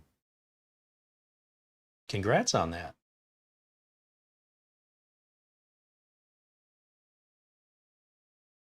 Bikeman said he still has a Western Digital Elements desktop 500 gig USB 2.0 external USB drive from Christmas 2003. Hey, there's nothing wrong with using these old drives if you don't mind how slow and loud they are, and that you do know that they're not going to be very reliable, so that you have duplicate copies of anything on that drive on another drive. It doesn't even matter if it's another old drive. I just wouldn't rely on that for life and death. It's very inexpensive to buy a new USB 3 drive. Heck, you could buy a USB SSD for less than what that drive cost you in 2003. And it'd be way faster, way more reliable, use less power. But hey, you know, as long as you're not just putting data, one copy of data on it, you can continue to use it indefinitely, so long as you have copies of data somewhere else, so that when it does fail, you're not going to be heartbroken and miserable. You just go, you know, I got my money's worth out of it. Chuck it. I drive owes you nothing, so I wouldn't count on it too much. All right, let's see.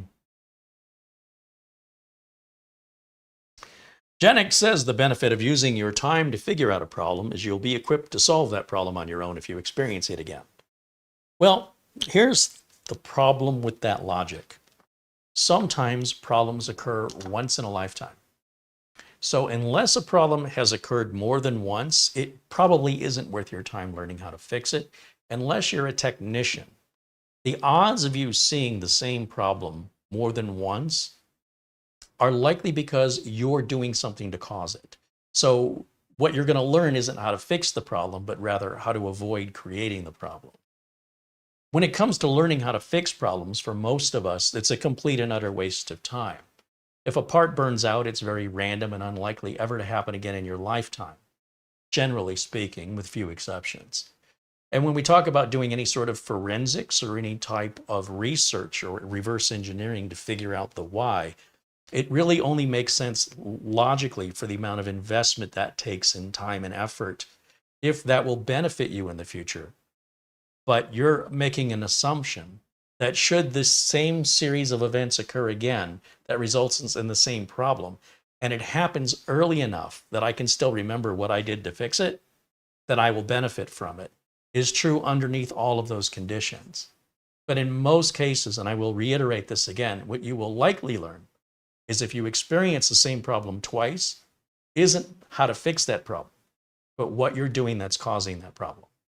And that in and of itself is the learning experience, learning what not to do.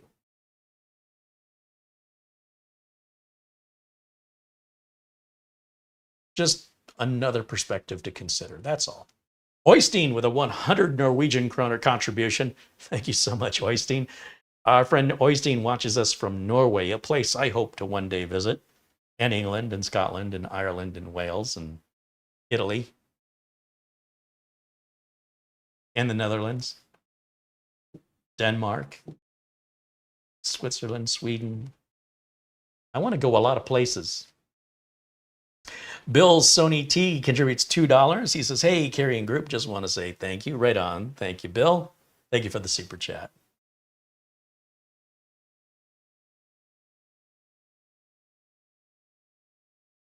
Go Shadow said I had to replace an entire circuit board because someone replaced a 5-amp fuse with a 30-amp fuse because it kept blowing out. Yeah, there's a reason why there's a 5-amp fuse in there. That is not how you fix it. I've seen people, especially in the 80s, where you just took a piece of foil, aluminum foil, and rolled it up and replaced where the fuse was with a piece of foil. I hope you have a fire extinguisher. All right, let's go back over to pick up where we left off here on Reddit.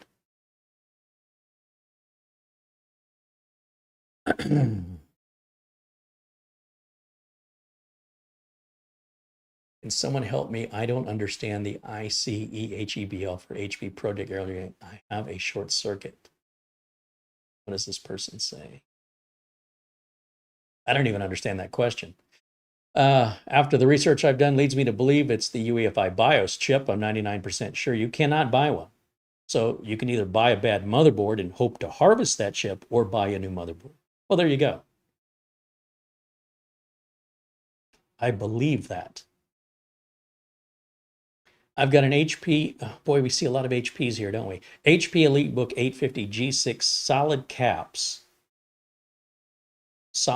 lock, boot looping, no power. I see. He's got a little video. Hey, that's nice. They put a little video up. And the comments, let's see what they say. This computer was previously diagnosed with corrupted Intel management engine. I eventually got the computer to post randomly while doing normal troubleshooting fixes. I don't seem to remember which one worked, but it turned out the Intel management corruption screen popped up. It updated after the Intel management updated. I installed Windows. I was letting it update when it came back in the room and the same error happened again. I'm almost certain that this is not a hardware. Of course it's a hardware. Can you enter the BIOS? No, there's no power. The fans aren't spinning. So here's the first thing I want to know. An HP EliteBook 850 G6. How old of a computer? This is a question they asked 3 days ago. So what I want to know is how old is this computer? One way you can tell is just by typing in review to see when somebody reviewed it, right? Because typically they review new products. It doesn't look to be that old. I mean, I'm seeing YouTube videos here from last year. This sounds like it should be under warranty and should be sent in. Here's an Amazon product review page. Well, what a shock. People don't like it. It's a Core i7. Is that really an 8th gen? So my concern would be, how old is this machine? What's it worth? What if we wanted to buy another one? So if we went to eBay and we looked for this product, how much could we buy one for? It's an 850 G6. It looks like you can replace it. Now, we don't know what he's got, right? But I see one here for $165 or best offer, meaning they're open to taking less. No charger included, but then maybe he wouldn't need a charger. I just don't know that fixing some of this stuff it just doesn't make any sense, because even if you fix it, congratulations, you've given yourself an obsolete machine that can work a little bit longer before eventually having to replace it that much sooner. Or whatever fails is likely going to fail. There's going to be another failure. The older the machine gets, something else will go out in it. So you're just waiting for the next problem. So if it's already, look, if you've got a machine that's been trouble-free, continue to use it. But the minute one thing starts to go, and you'll see this a lot with cars. Cars may be trouble-free, and then, and houses too. And then as they age, they become money pits where you have to put more money into them without increasing their value. The Blue Book value doesn't change. The home value doesn't necessarily change. Just because you put $50,000 into a new roof doesn't mean your house is worth $50,000 more. So, whatever amount of time they're spending, if this is a trinket, if this is something for fun, as a novelty, have fun. It's a great hobby. On the other hand, if you're serious about wanting to get this up and running and you need it to work, just replace it. It's cheap enough. And if you have more memory and storage in yours than this one has, swap them out. They're compatible. That's how I would look at it.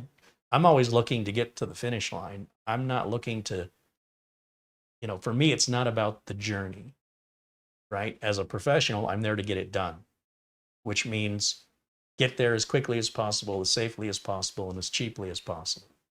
For hobbyists and enthusiasts, this may be, I don't really care about where I'm going. I just want to get in the car and enjoy the drive. So to each their own. But without knowing why they're doing what they're doing, it's really hard for me to make any suggestions here. This is where you got to talk to the customer. I have an MSI fan not blowing, and there's a picture of something I don't know taking a picture of. No comments on this. This person says, can I delete these other partitions? Again, we don't know why are they reinstalling Windows. How did they get to this position? Is this your computer? Did you receive it this way? When did this problem start? I mean, we have a lot of questions before we can answer with any useful information. Slightly water damaged. How likely is it? Okay, once again, we're looking for a crystal ball. How likely is it that I damaged it? Stupid me, I knocked over a cup of water next to my PC and it was pretty much almost empty. I'm assuming he's talking about it being the cup of water and not the PC. You got to think about stuff like this when you're going to write. This, that, it, any of these words, you should replace those with whatever it is you're referring to. So here it seems pretty clear he's talking about the cup was almost empty, but then suddenly, poof, my PC turns off. There was so little water in the PC, I couldn't even find droplets. Something is obviously broken, but I'm not sure if it's the motherboard or the CPU or GPU. There is still technically some functionality, as there are some idle lights that pop on. However, it will no longer boot. I'm unsure if it's possible. The motherboard could just be replaced. Obviously, you can't know with 100% certainty what will happen, but if anyone knows how likely it is, it definitely isn't the power supply. And no comments, because they haven't told us what it is. Is it a laptop? Is it a desktop? How old is it? I don't understand. What did the water spill? He says a cup of water next to my PC. So if this is a computer where the water dripped into the top of the case, or is this a laptop where the water dripped into the keyboard? There's not enough information here. Somebody says they've got a Gigabyte B550M DS3H motherboard with a integrated circuit 4C10N burned. Is it repairable? Well, here's the thing. If you wanted to buy this motherboard, a Gigabyte B550M DS3H, just out of curiosity, if we go to Amazon and we type in Gigabyte B550 DS3H, how much is a new board? $89.99. Free shipping. You could have it tomorrow. No, I take it back. You'd have it in a week. And it'd be under warranty, and you wouldn't have to worry if that actually works. This has Wi-Fi on it as well, AC Wi-Fi. I don't know if the one he's got is a micro ATX or full ATX. But regardless, I mean, for this price, come on. Just move your parts over, swap it out, you're done. Did I brick my RTX 3080? Well, this is an expensive graphics card, so likely a question worth asking. Yesterday, oh, here we go. Self-inflicted, it appears. Yesterday, I was messing with some graphics settings. So something was working just fine, right, as far as the laptop is concerned. And they decided they were going to try and make it better because the game isn't well optimized. So he thought he was going to be smarter than the engineers of the laptop and the game, and decided to crank up the settings and get some FPS benchmarks. Once again, we got somebody addicted to benchmarks instead of just playing the game. If the game is unplayable, you don't need benchmarks to tell you that. So I find this all voluntary, self-inflicted, and avoidable. Now he says the battery no longer seems to charge. I notice my NVIDIA settings are now gone. Currently, the PC functions running off the internal graphics. I got this PC 3 years ago, and I've gotten some good use out of it. And I do have some experience with electronics repair, but not much experience with repairing PCs. Now, I do feel comfortable and confident enough to work out the issue, but any input would be greatly appreciated. And he's got one response that says, what do they say? Deleted. Okay, well, I guess we'll never know. Voluntary, completely avoidable. All they had to do was leave it alone. Oh, somebody bent a pin. Accidentally bent one pin on my LGA 1700 socket, but managed to bend it back. However, the reflection under light isn't the same. Yeah, because it might be broken. No comments. Yeah, well, again, this was self-inflicted. You weren't being mindful, and you made a mistake. Some mistakes are going to cost money. You can, again, use a magnifying glass and maybe a sewing needle or something to try and bend it back at what's left of it and hope for the best. Or buy a new motherboard and chalk it up as the cost of education. An XPS 15 battery replacement trouble. I've got an XPS 15. I love my XPS 15. I don't see any comment, though. What's the problem? See anything? What's the battery trouble? What is it? I see a... see what the comments... oh, here it is. A few years ago, my battery went bad, so I ended up buying a third-party replacement. That's always a mistake. You always want to get a genuine battery. The minute you buy these cheap knockoff batteries, you will likely end up needing to replace the battery within 10 months just because it'll go bad again, or it'll catch fire or damage the laptop. So when it comes to replacing batteries on laptops or on cell phones, anything that's important where the battery life matters, I always get the genuine battery. And here's the thing.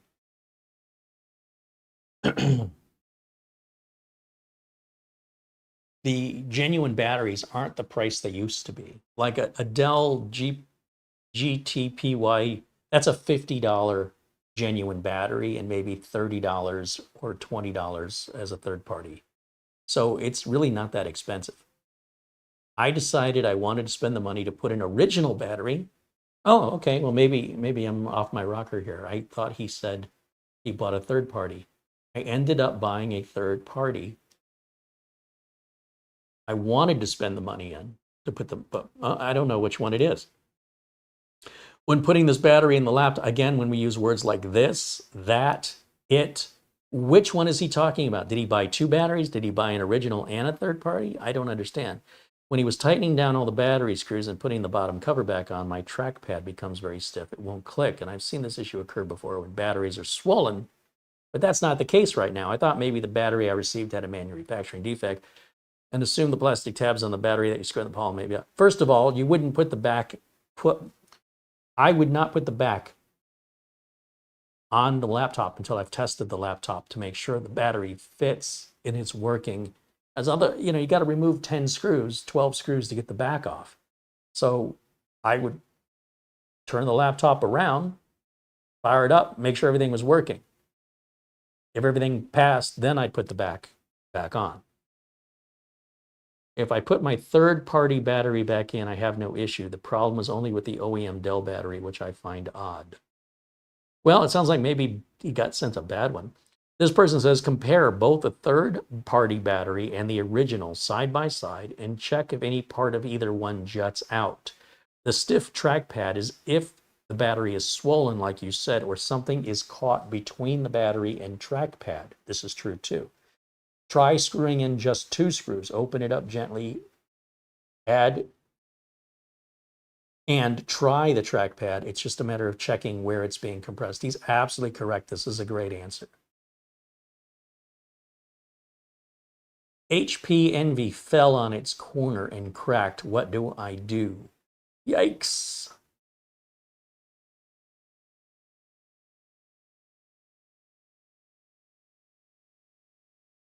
After having it for about 2.5 years, computer started giving me storage advisory notifications. So I went and I bought a Samsung 1 terabyte SSD.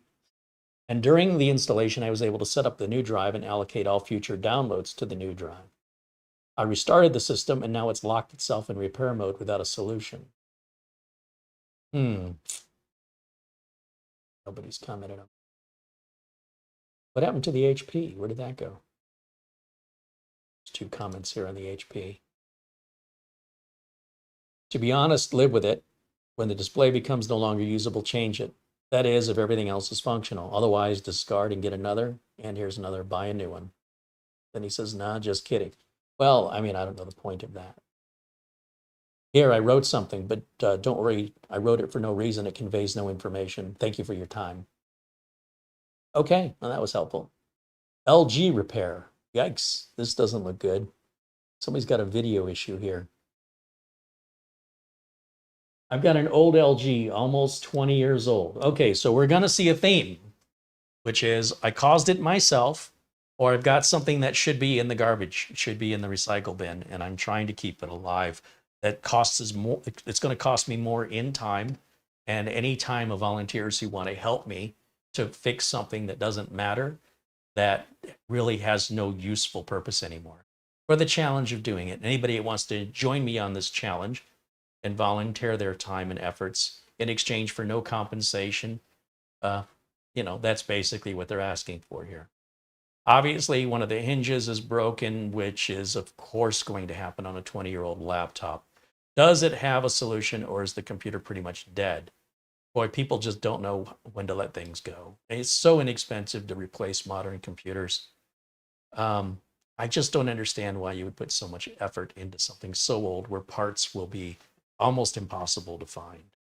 I can't find any logic in this other than its own personal enjoyment. But the minute you start dragging other people into it, asking them voluntarily to help you for free, I would assume that that must be important. But I don't know, maybe some people just don't appreciate the value of others' time. They've got a video issue here as well. Any idea why this would occur? Sure, of course.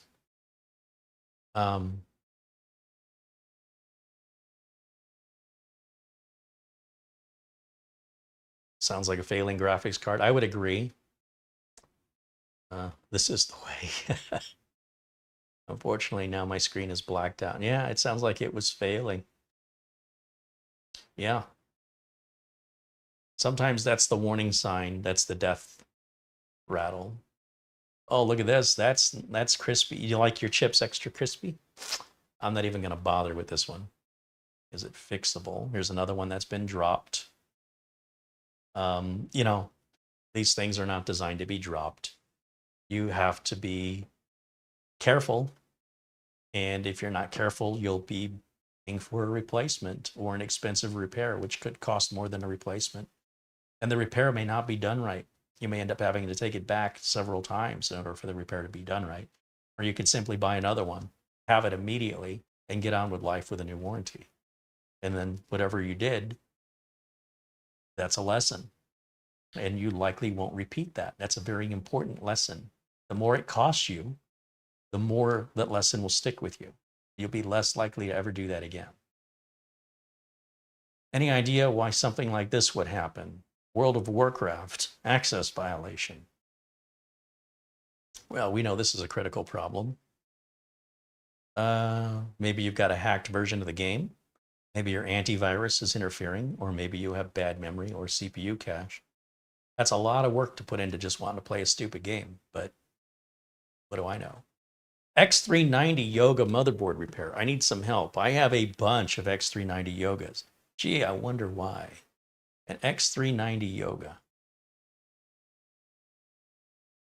Small things break all the time. I accidentally broke the clip that holds the sensor board ribbon down. Unfortunately, the ribbon part was lost. Where can I get a new one? Is reattaching it to the motherboard that hard? It's a 150 millimeter 30 pin. Da da da da da da da da. No comments. So let's take a look here. X390 Yoga. And let's go back over to, if you've got a bunch of them, that implies that it's old and not worth much. So likely that clip didn't just break on its own, right? Likely they did something that caused that break. They got in there, started messing with something. Now, if we sort this price plus shipping lowest first, and we want to find a working unit, $120 free shipping, buy it now. These are very old units and very inexpensive to replace. If that's all you need to get you by, this will get, once this arrives, there's nothing to fix. You open it up, you turn it on, you start using it, you get on with life. When somebody says they have a bunch of something, it's likely because there was a very high failure rate on them, or they're very old, or both. So even if you want to get yourself a nice one, you're well under $200, if that's good enough for you. If, on the other hand, what they're trying to do is fix it for nothing with some double-sided sticky tape and some glue so they can flip it and sell it to some poor sucker on Craigslist or Facebook Marketplace, that may be what they're trying to do here as well. And something to be wary of if you're a purchaser of used equipment. Make sure you read the feedback from these sellers. So like this one here, this says parts only, so that one's not going to work. This one says pre-owned. It wants you to read, so something's going on. These did have a touch screen. Free shipping, free returns, top rated seller, lots of feedback. This is the same person over and over and over again. Look at this. This is the same person. It's the same picture, basically. So they have a bunch of these they probably bought off lease. Maybe they reformatted them. They needed some minor refurbishment. Something to pay attention to, right? Are you buying it from somebody who was the original purchaser? Are you buying it from a flipper? And, there's nothing necessarily wrong with buying it from a flipper, especially if what they're doing is buying a pallet load at a time of off-lease machines. And then what they're doing is they're going through and they usually grade them. This is grade B, this is grade C, and the grade is determining the condition and overall, is the plastic cracked or faded or scarred, damaged in any way.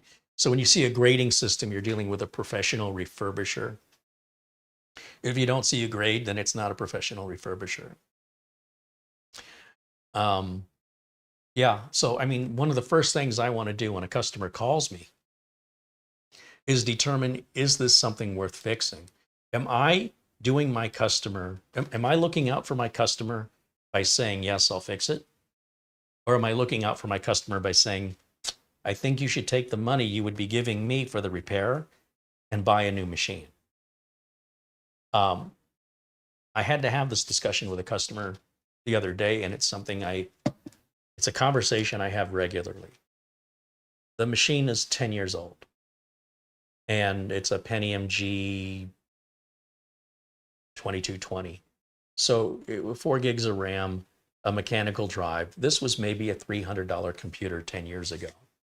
And they have very simple needs. They don't care about the speed of it. They just want to get online and pay some bills. And, they're a retired couple, and it's just not that important to them. They don't spend much time on it. They send some emails. And I said, look, you have a couple choices. You can pay me to upgrade the RAM and put a solid state drive in it, but neither of those are going to work on a new machine. You can't, it's not like we can move those over. The RAM is old DDR3 RAM likely, and on top of that, the solid state drive would have to be SATA and not NVMe. So if we put $200 into it, we can go from 4 gigs to 16 gigs, which is a little more the low end by today's standards. And if we replace the mechanical drive with the SSD, this thing will run great. But Windows 10 support ends on October 14th of 2025, which is about a year and a half. In a year and a half, you'll need to replace this machine. It's not a Windows 11 compatible CPU, nor will it ever be.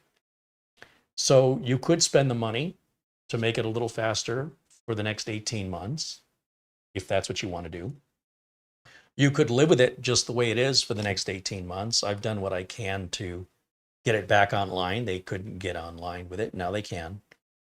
It's still going to be the same speed. Again, they tried to download some software to speed it up, which caused problems. I took that software off. Overall, it was a very easy on-site repair. I did not need to take the machine back with me unless they wanted me to upgrade it or replace it. And they said, it's just not that important to us. If it's got 18 months left in it before we have to do something, I think we're going to wait. I go, that's fine. And I don't even need an answer today. If you change your mind tomorrow, just give me a call. But I wouldn't wait until October to change it out. I would consider that around this time next year, and certainly no later than summer of 2025.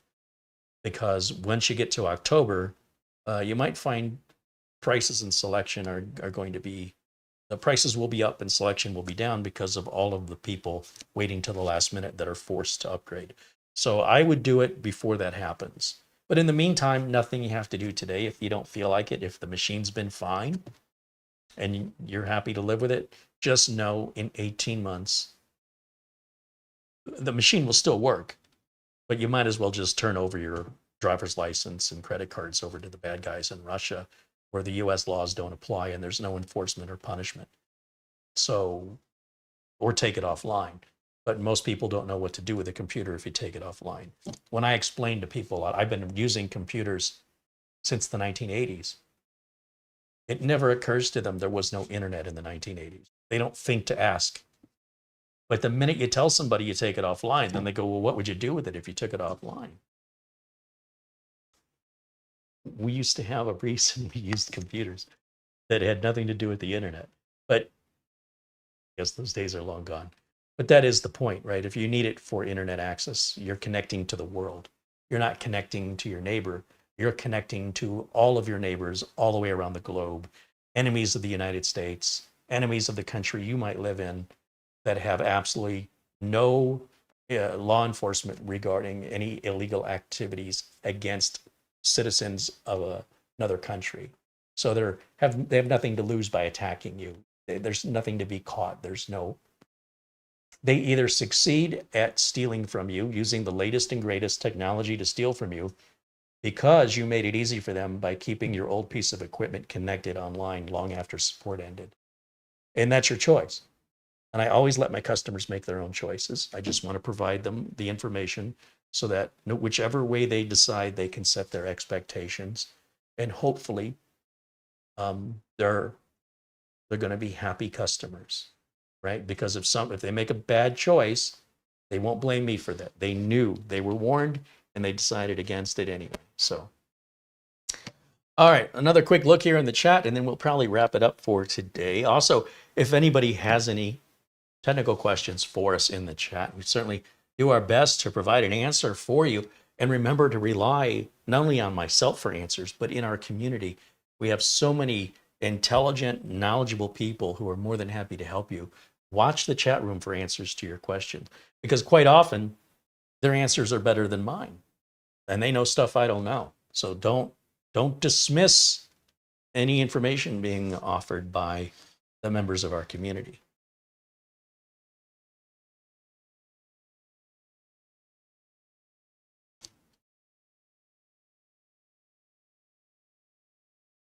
Jordan wants to know, I've seen information about starting a computer repair business, but what about maintaining the business and getting the customers when the economy is horrible and the money is tight? Well, you either have skill or you don't have skill, right? You can't ask me what's the best way to learn how to play a piano. You go to work, and the more hours you put into it, the more benefit you receive from it. I don't receive anything from it.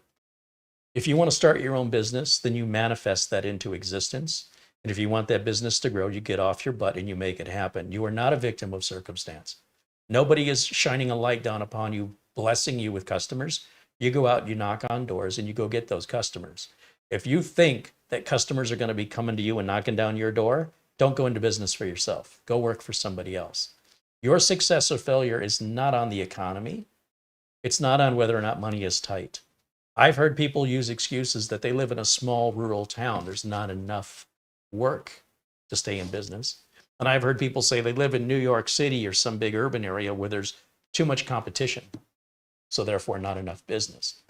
These people should not be self-employed. You do not have the right self-employed mindset. If you want to be successful doing anything in your life, you will set your mind to it and you will make it happen. You will not look for excuses. The only excuse that you will not be successful is because you failed, not because of the economy, not because of competition, but because you made bad decisions or you weren't willing to put in the work. Your success and your failure is dependent solely upon you. And if you're not willing to accept that responsibility, best off being an employee. If you're looking for work, you will find it. And if you're looking for work to come to you, you'll likely be out of work for a very long time. People that spend that much effort thinking of all the reasons why they're not successful have their mind in the wrong spot. Whatever effort you put into coming up with that excuse, that was all wasted effort to excuse you from something you probably don't really want to do or take responsibility for. In my opinion, psychologically speaking, those who are determined don't think like that. It doesn't matter what the economy is. You make it happen against all the odds. You make it happen. You're not interested in the odds. What is it? Han Solo. Never tell me the odds. You make it happen. And it's like anything else. Okay. If you see the lawn needs to be mowed, you can hire somebody to do that, or you can get off your butt and mow it. But if you just stare at it thinking one day a goat's going to come along and take care of it for you, I mean, good luck. Or why bother, because it's not going to rain and it's all going to dry up anyway. So it sounds like you didn't want to do it to begin with, finding excuses. People that are successful don't find excuses. They focus on what the next step up is, not why they shouldn't bother going up the steps.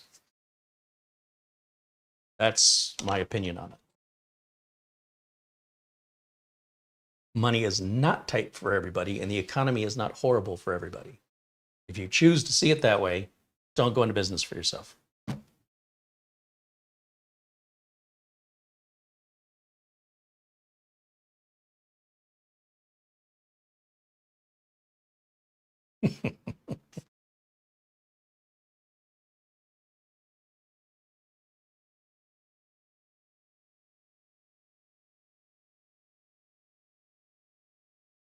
Joe says we tech support people should do a tech horror stories in the style of spooky campfire tales. I would love that.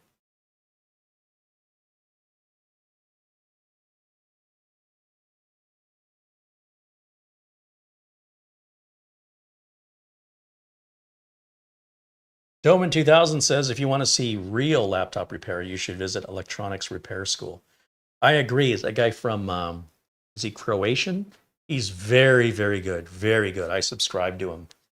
He posts videos every day. That guy is, and he's honest. You know, when something he repaired comes back because it broke again, because he didn't repair it right the first time, he'll tell you, you know, look, I'm an idiot. What can I tell you? I screwed up. I love that about that guy. He's very patient and he takes accountability for his actions. And he's very transparent about how he's diagnosing, how he's doing the repair. But he is still very, very skilled. Just because he's showing you how it's done, don't think you can easily replicate that. That takes years and years of experience to do the kind of soldering and diagnostics as cleanly as he does it. I absolutely look up to that guy. I admire him very much. I'm going to grab a cold Gatorade and just, while I'm walking over here, like I said, if you have any tech questions for me, this will be the time to ask. As we're wrapping up about 2 hours during this live broadcast, I just want to make sure that anybody who had a question wasn't feeling alienated or ignored. Sometimes things fly by the chat faster than I can see them. So do please ask again if I missed your question, and I will definitely get to it right here. Otherwise, if it's quiet, we'll wrap it up for the day. Kryptonic Viking wants to know why people are holding on to old computers when it would be easier and better to just get a new one. Well, I can't tell you what people are thinking. I mean, why do people change lanes just to rush to a red light and wait with the rest of us? When the light turns green, they keep doing it to the next red light. Why do people do that? People sometimes do things and they can't even tell you why. Sometimes when you ask somebody why they did something, even a police officer who misbehaves, and you show back the footage and you go, why did you do this? I don't know. It was in the heat of the moment. My mind was on other things, whatever. Nobody's immune from it. We all do it. So that's a question for the technician to ask the individual who's calling. And that's one of the jobs a technician has, which is to determine what's the client's goal here.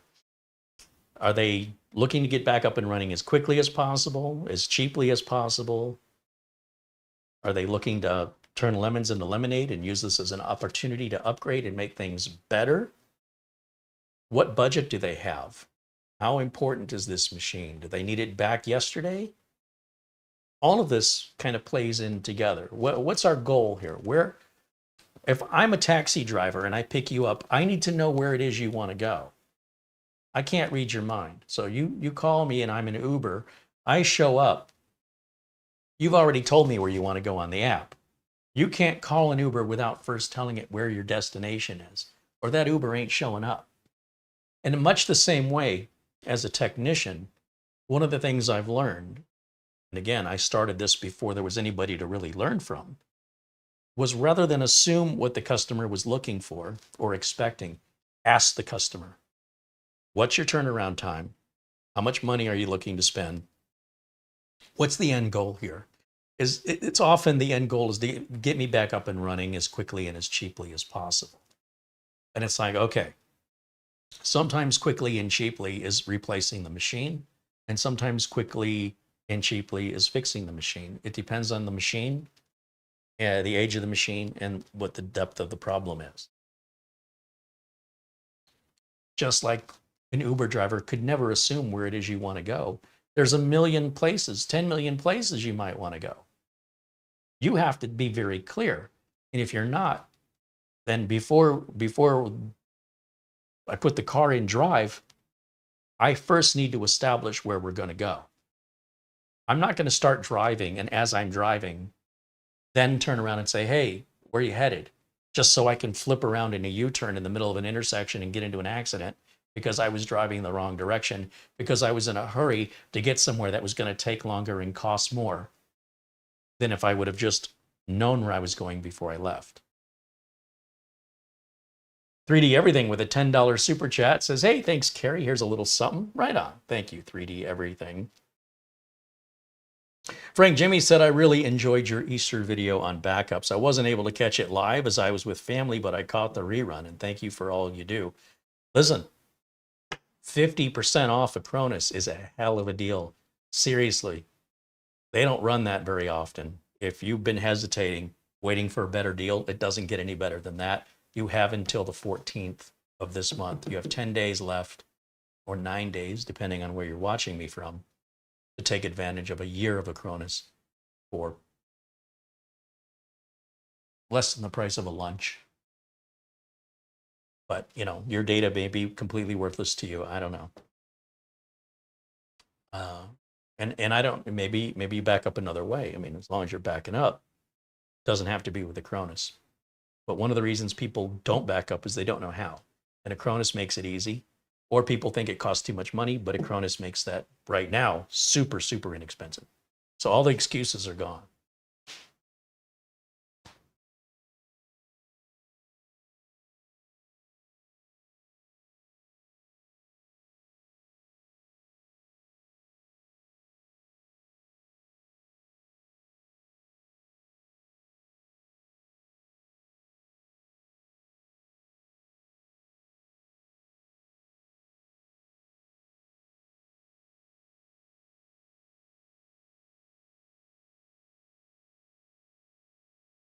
Al Galena says, so I'm not sure I understand this. I don't know if you read back what you wrote or if I'm not. When in your life was the first time you had to wait? Knowing nothing about you, I know when that was. And the fact that I know should give you a good clue as to what I'm referring. What? This is a puzzle? I don't understand. I have no clue what you just said or what you're referring to. So if I just break this down, when in your life was the first time you had to wait? I don't know what you define as waiting. Like, if I'm in line for something and there's somebody ahead of me and it takes 30 seconds for my turn, or if I'm in an emergency room waiting for a doctor to see me and every minute that passes is excruciating pain and I'm waiting for literally 5 hours, I don't know which one of those is, because waiting in and of itself isn't necessarily a negative thing. Waiting, it could be a great break. I mean, if there's somebody ahead of me at the restaurant, at the fast food restaurant, I can relax and look at the menu so that when it's my turn at the counter, I'm not holding up everybody behind me trying to make a decision. So that wait is beneficial. So I can relax and take my time and look at the menu. And then the person in front of me finishes their order. I walk up and I say, here's what I want. And then the person behind me can take their order and I'm not holding up people behind me. So I don't know that waiting in and of itself is a bad thing, but it depends on what we're referring to. So that, I was just confused by your statement.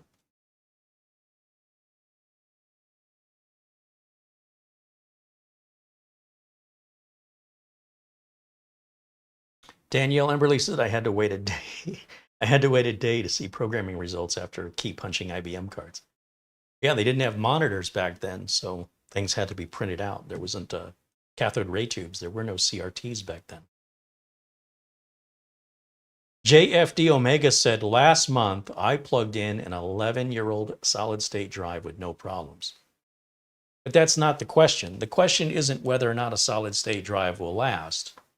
The question is, can you unplug a solid state drive and leave it unplugged with no power for 11 years with no power and plug it back in and all the data will still be there?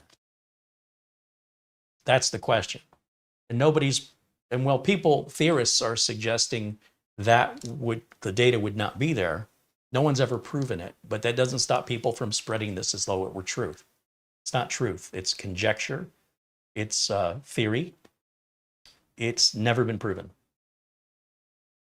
So I have plenty of SSDs that are over 10 years old. They all work fine, but none of them have been unplugged for 10 years. I mean, I've got some that have been unplugged for 3 or 4 years, and they work just fine last I plugged them in. I mean, if you want to, get a solid state drive, put some data on it, label it with today's date. 10 or 11 years from now, come back and plug it in and let us know the results. Let us know. Until you're willing to do that, please don't spread false information. But just because a drive is older doesn't mean it's not going to work. It just means it's more likely to fail. That's all. Doesn't mean it's going to fail. But at 11 years old, statistically, it is more likely to fail than when it was new. But then new drives fail all the time. So, statistics are just that.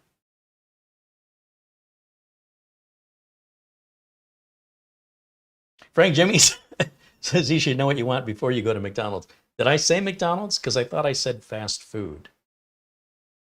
Regardless, McDonald's changes their menu all the time. They used to have all-day breakfast. That was great. Till the pandemic, and that went away. And Wendy's was advertising their fries would be hot and fresh guaranteed. And I was just wondering, they weren't before? Is it just the fries?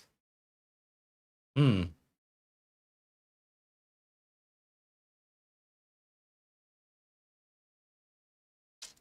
going to get me one of those shaker salads at McDonald's.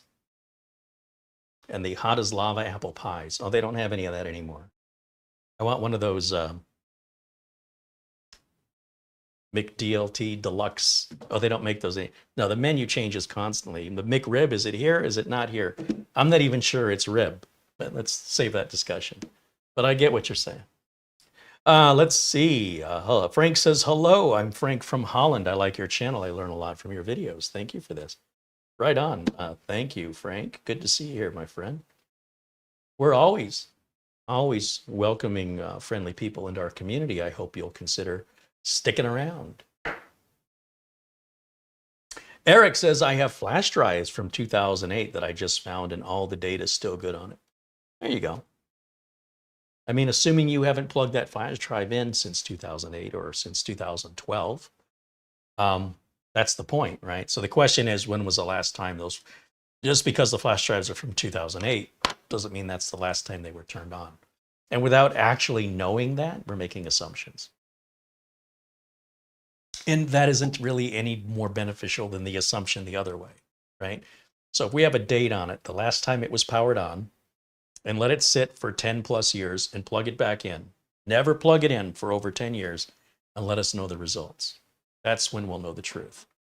But so far, as long as it's been plugged in within 10 years, it recharges, right? That's the theory, that the particles get recharged. And if the particles don't get recharged, they fade out. But that's true of everything on Earth eventually, including the chair you're sitting on. It will biodegrade back into the Earth. So give it enough time. I'm just not sure we're going to live long enough to see that. Somebody else will. Gabriel Granados says hello. Netfreak says I have IDE, zip, and Jazz drives with days more than 20 years. Yeah, but they're not solid state.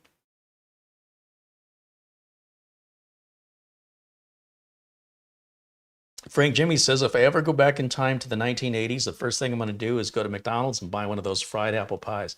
It should be just about cool enough to eat right about now.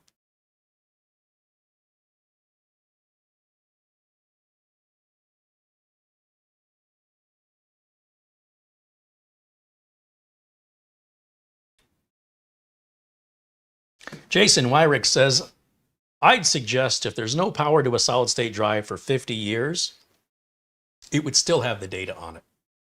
Could be right.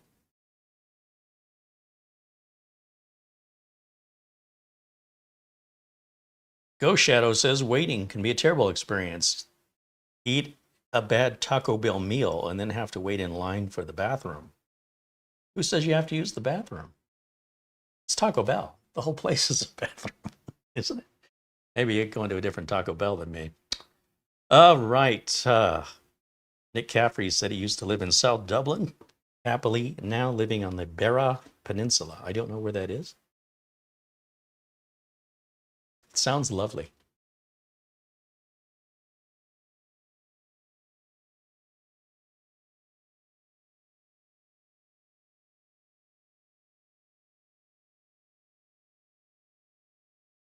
Joe says computer hoarders like LGR. I think LGR is making a museum, isn't he? Isn't the point of LGR to, there's a YouTube channel that he refurbishes old machines so that isn't he invested in a museum, or am I confusing him with somebody else? I thought for sure he was investing, he and a friend were putting a museum together, that this all wasn't just for personal selfishness, but rather to share with the public, to teach people the history of machines. Am I remembering that wrong or confusing him with someone else?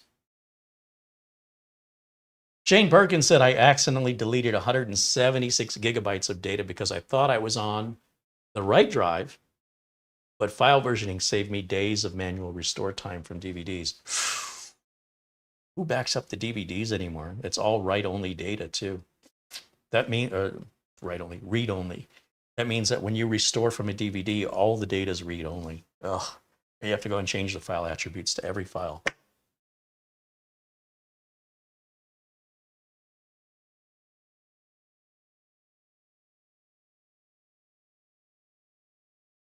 Peter says, yes, that is correct. LGR wants to build a museum. I thought he already started. I thought this was already in progress.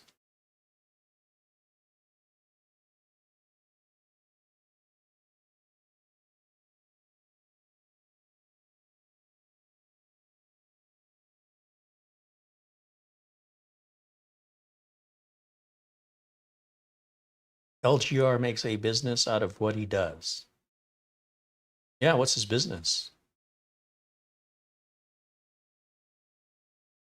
What are your thoughts on the framework laptops? We do get this question a lot, usually from folks that have never been here before, obviously, and haven't heard me answer this question a dozen times.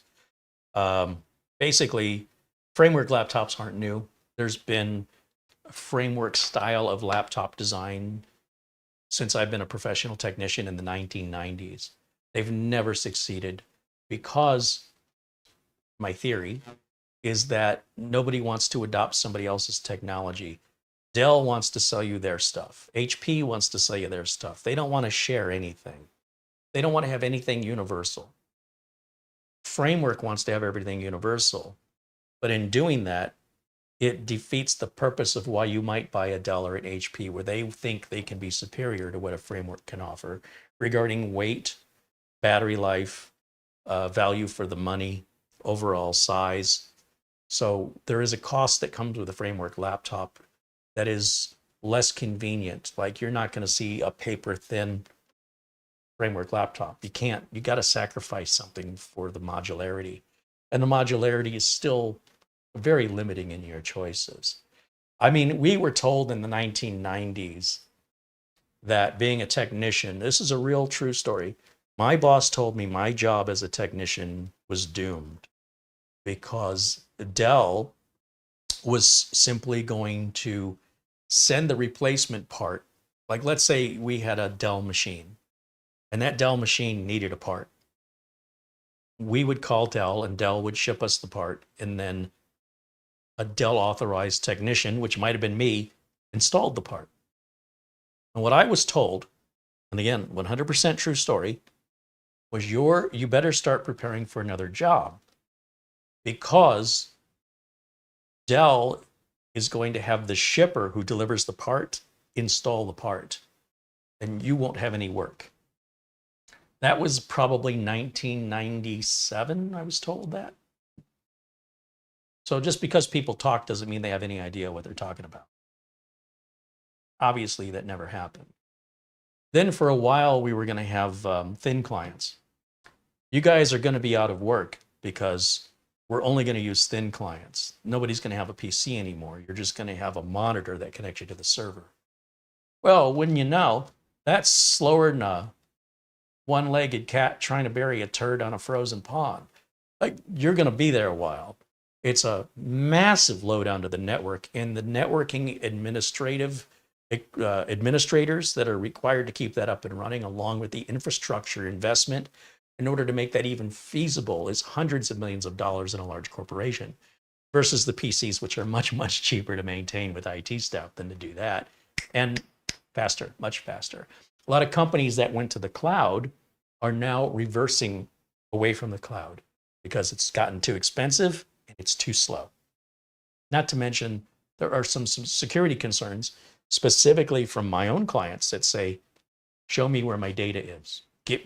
Let's get in the car and let's drive to the data center. Show me the hard drive my data's on, or show me the server. I can't. It's in a warehouse with 10,000 other computers somewhere in Nebraska, maybe. I don't know. My customer's like, no, we want our data in our building, in our control, and we want backups in your control. That's it. Nobody else has access to the data. We restrict access. How do we restrict access to the cloud? A good password? Yeah, that doesn't sit well with my clients. So I did have one client go to the cloud, thought they were going to save money, ended up costing them 3 times more than they were already spending every month. And the employees were all complaining about how slow everything was now to save and retrieve files from a virtual drive that was going up through the internet. Yeah, and especially if it was a big file you were trying to, it would be almost instantaneous off of NAS, which is what they were using. It was costing them pennies a month. They went to over $1,000 a month for this aggravation and hired me to undo it. Anyway, the whole modular thing has been done. At least this is now the 3rd time I'm aware of in my career. And every time it comes out, people act like it's never come out before. It's like there's a big hit song on the radio that's just a remake of an old song. And you're like, someone's like, have you ever heard this song? It's great. And I'm like, yeah, I heard that song in 1982, you know? And my dad says, well, I'm glad you liked that song in 1982 because I liked it in 1962. Yeah. Hey, that song Tainted Love, that's a good song by Soft Cell. That's not by Soft Cell. What are you talking about? That's a remake. So people don't know. They're hearing songs for the very first time that are inspired or completely remade, recycled from older material, and it's not obvious. So then the person hears it. You hear that song, Portugal the Man has a song, what's it called? Feel It Still. If you YouTube this song, Feel It Still, I Still Feel It, right? Feel It Still is the name of the song.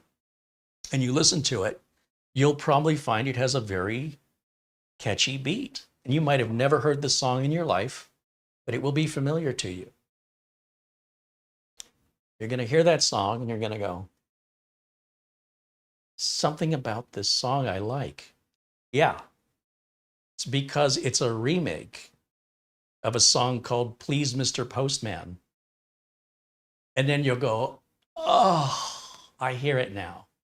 And it's all properly licensed and they're not hiding it, but they're also not being fully transparent. They're not telling you, they're not, hey, we want you to know right here on the label, this is a remake of Please Mr. Postman.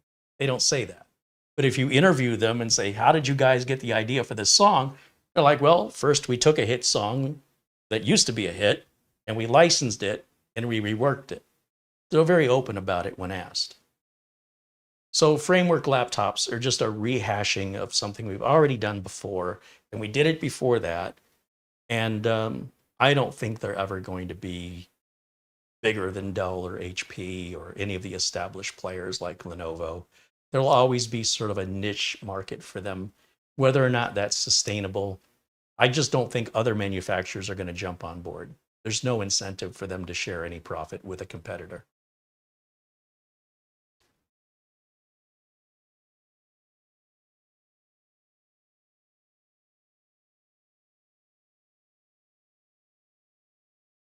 Kryptonic Viking says, I remember the thin clients at the university I studied at. They were very slow and it was a horrible experience. Well, that's why we don't use them anymore.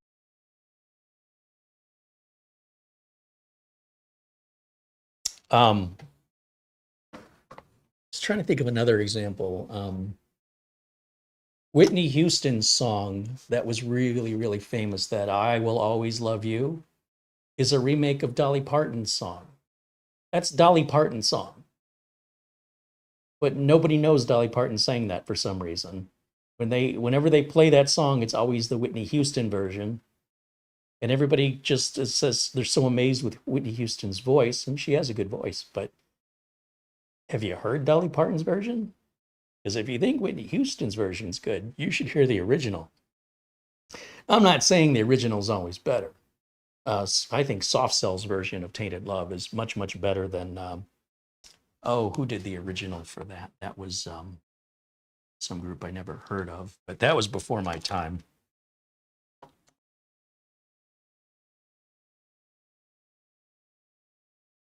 That was by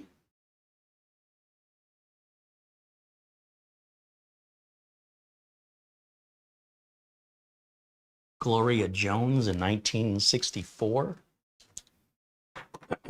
I don't like that.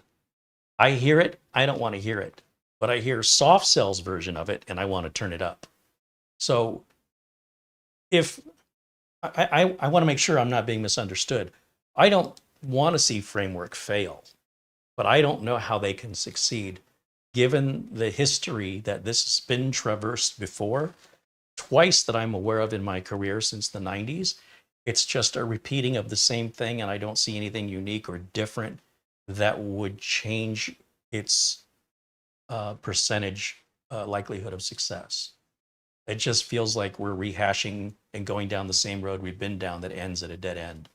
And so for people that don't know that and they don't know where that's going, from where I stand, that's going to a dead end. And depending on how far that road is before they reach it, I don't know, depending on, what their burn rate is, what their sales rate is, and how sustainable that business model is. But unless they can get Dell and HP and Lenovo to jump on board, which is very unlikely, they don't really stand a chance. It's just a matter of time before they run out of money. Dolly Parton is now 78 years old. Wow. She still sounds good, though.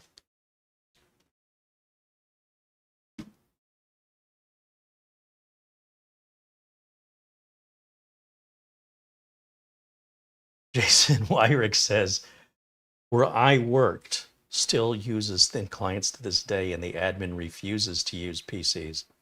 Wow. Do you work in the past?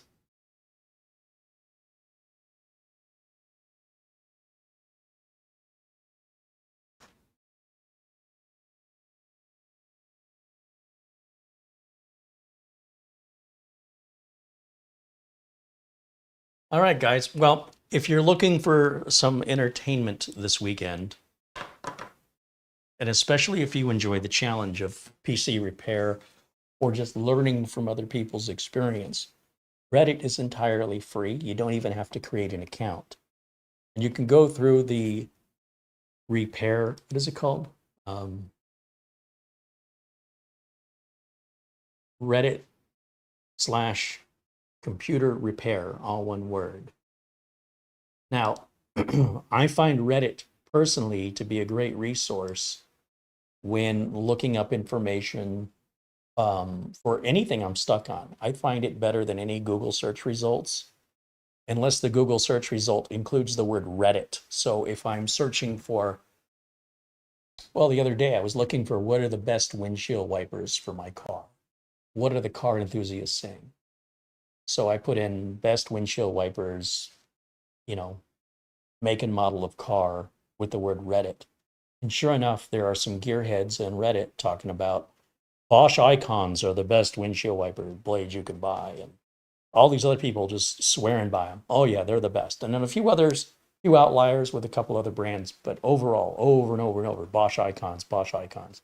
Okay, well, I'm buying windshield wipers anyway. It's rainy season here in Phoenix. When else do you know? Windshield wipers. So I bought some Bosch Icons, and we'll see if they actually are as good as people in Reddit say. But it's way better than these websites that are totally fake. Top 5 this and top 5 that, and it's just AI voice generated nonsense that it's just paid commercials. So the other thing about Reddit, which is great, is Acronis has support for free on Reddit, and you can go to Reddit/r/Acronis and get all the free support you want. Right? When you call support, you got to prove you're a customer. But if you go on Acronis, the Reddit page rather for Acronis, you don't necessarily have to be a customer. They don't pre-qualify you because the Gowden is usually the representative answering the questions. It's not like they're paying staff to answer phones and paying for phone lines and paying for staff and then, doing all that for free. They'd have to know that you're a paid customer. But on Reddit, it's all free. So consider Reddit as a great source for both entertainment, education, and just overall good information compared to other places online. Not all the information on Reddit is good, but what I find are the participants, the people smart enough that know how to post on Reddit, they're just at a higher level of knowledge and experience than the people who know how to hit reply to something. If you've ever tried to post on Reddit, it's not exactly clear how to do it. As a result, the messages that are asked or responded to are usually at a higher level than what you see generically. Although not universally, but in general, statistically, that's my personal go-to when I want to get to the heart of the matter quickly. Sometimes Reddit will come up empty, and sometimes Reddit will come up with just bogus information, but it's very, very rare in my experience. So if you want free support for Acronis, if you're looking for free computer repair, or you want to educate yourself from other people's experience, visit that site regularly and read through the posts and read through especially older posts where you see the solution and you can see the origin of the problem, the help that was offered, and then the end result. And if you do that enough, you'll start to see patterns evolve. And through that, you can become a very effective computer technician without ever having actually laid your hands on anything. Not that it'll make you a computer technician, it'll give you a much better set of expectations on what's to be, what the process will be and what it's likely going to involve regarding time and money. So with that, I think that'll wrap it up. I want to say thank you again to our friends at Acronis. That 50% off is good until April 14th. After April 14th, we'll still have our discount here. So you still don't have to pay full price. But even at full price, I think it's a good deal. Our friends at RoboForm, 30% off any new customers for RoboForm. Our friends over at VIP CDK Deals, where you can save a lot of money on your Windows license keys and Microsoft Office license keys. I cannot recommend them enough. Whether or not you guys want to save money, I don't care, right? I want to help you. These are actual products I use in my actual business.